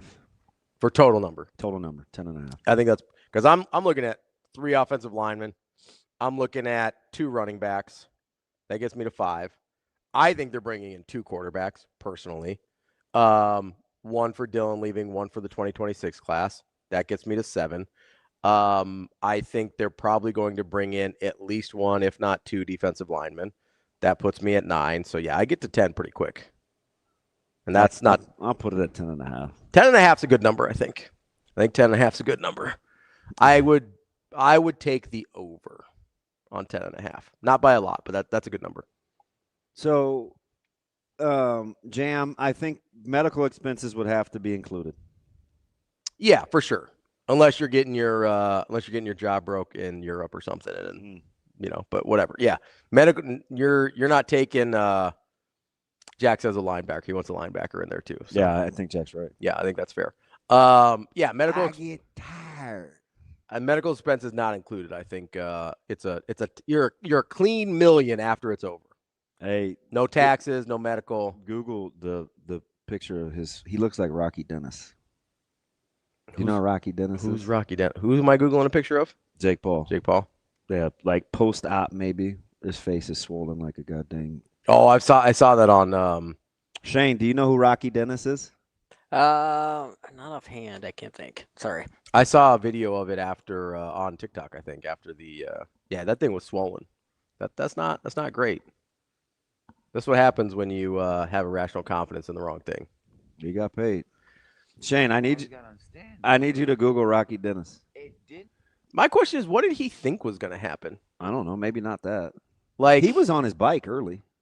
Yeah, I know. Oh God, yeah. Okay. Have you ever seen Mask? The Mask, like no Mask, the movie. With Cher? No. Oh, I've seen The Mask with Jim Carrey. That's it though. It's different. I know.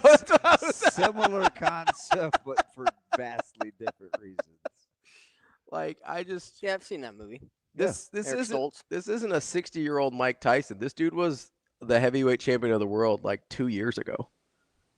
Like, what did you think was going to happen? He beat a Klitschko. Like, what are we doing?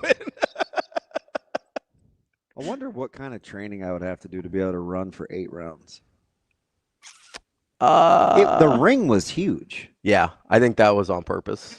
Like, yeah, but I've hit a bag for a minute and I'm gassed. Oh, yeah. I mean, boxing is so physically demanding. Like, I don't think people appreciate how hard boxing is. Like, just hitting a bag for a round is crazy. And Joshua didn't seem like he wanted to chase him at all. Not really. Like, he didn't seem like he was working that hard. I know. The first 3 rounds, you're like, you kidding me? First 3 rounds, I was like, oh, this is scripted. This is he'd thrown a total of 12 punches and Paul had maybe thrown 2. It's like, this is really fun. I'm enjoying this. Yeah, I wonder what would have happened if he would have fought. What would Tank have looked like? So at least there's I still think Tank would have beat him like pretty soundly, obviously, because what would you just like jump and punch? That's just go to that body, baby. Like it is hard to punch down, though. I think. I think it's. I mean, because punching up, you can get an uppercut at least. You can kind of get but it is. I think you're right. I think some people have a hard time punching down. Anthony Joshua did not. Because he's got about. What would he have done? I mean, Tank's 135, 140. So that's pounder. the thing is he'd have 60 pounds on Tank. I think the catch weight was supposed to be 195 or something. Yeah. So we'd have 55. So Tank probably. What do you think Tank walks around at? Like 160, 150, maybe 50, probably. So I mean, he's probably coming in. Best case scenario 165. Like he's not coming in at the 195. No, that's a weight for. He's still 5'4". Yeah, like he's tiny, right? But like, I think it's easier if you're Tank to get inside and just like do work on Jake Paul's body than it is for Jake Paul to because he's not catching Tank. And Tank is. I mean, in boxing fitness level worlds, he's not elite, but he'd be in significantly better shape than Joshua. Yeah, I mean he's elite compared to what we're talking about in this one. Like he's not Bud, but yeah, like I mean, because in boxing terms, his no pun intended, his tank is probably what comes into question. Sure, yeah. I think anytime you're gonna fight a real fighter there, you're Jake Paul, it's gonna be a problem. Yeah, Anybody who's $500K, I'm doing it. Probably less. we're gonna get you down to what your lowest number is to take a punch in the face from Anthony Joshua. Tax free, 6 figures. I'm your Huckleberry. I'll be your Huckleberry. Yep. No problem. We will be back tomorrow with more Hurrdat Sports Live. We are going to have a little break here for the holiday from the 24th until January 5th. That Monday, we will be off. We've got a bunch of recorded stuff, so there'll be stuff put out every single day, so you don't miss us too much. And then there will be a live show with me and Rico and Austin on the 31st. We'll do pre and post game for the Nebraska Bowl game as well. But that is the schedule. I promise you there will be content every day, just won't be live because, you are looking live. About every 6 months, we need a break. Who doesn't need a break, though, is our friends over at Centris Federal Credit Union, because they can help you reach your financial goals, whether it's through their Enrich program, whether it's through their savings programs. They've got you covered. Go to centrisfcu.org to find out more. Federally insured by NCUA. We'll be back tomorrow with more Hurrdat Sports Live. See you. Have a good day. Love you.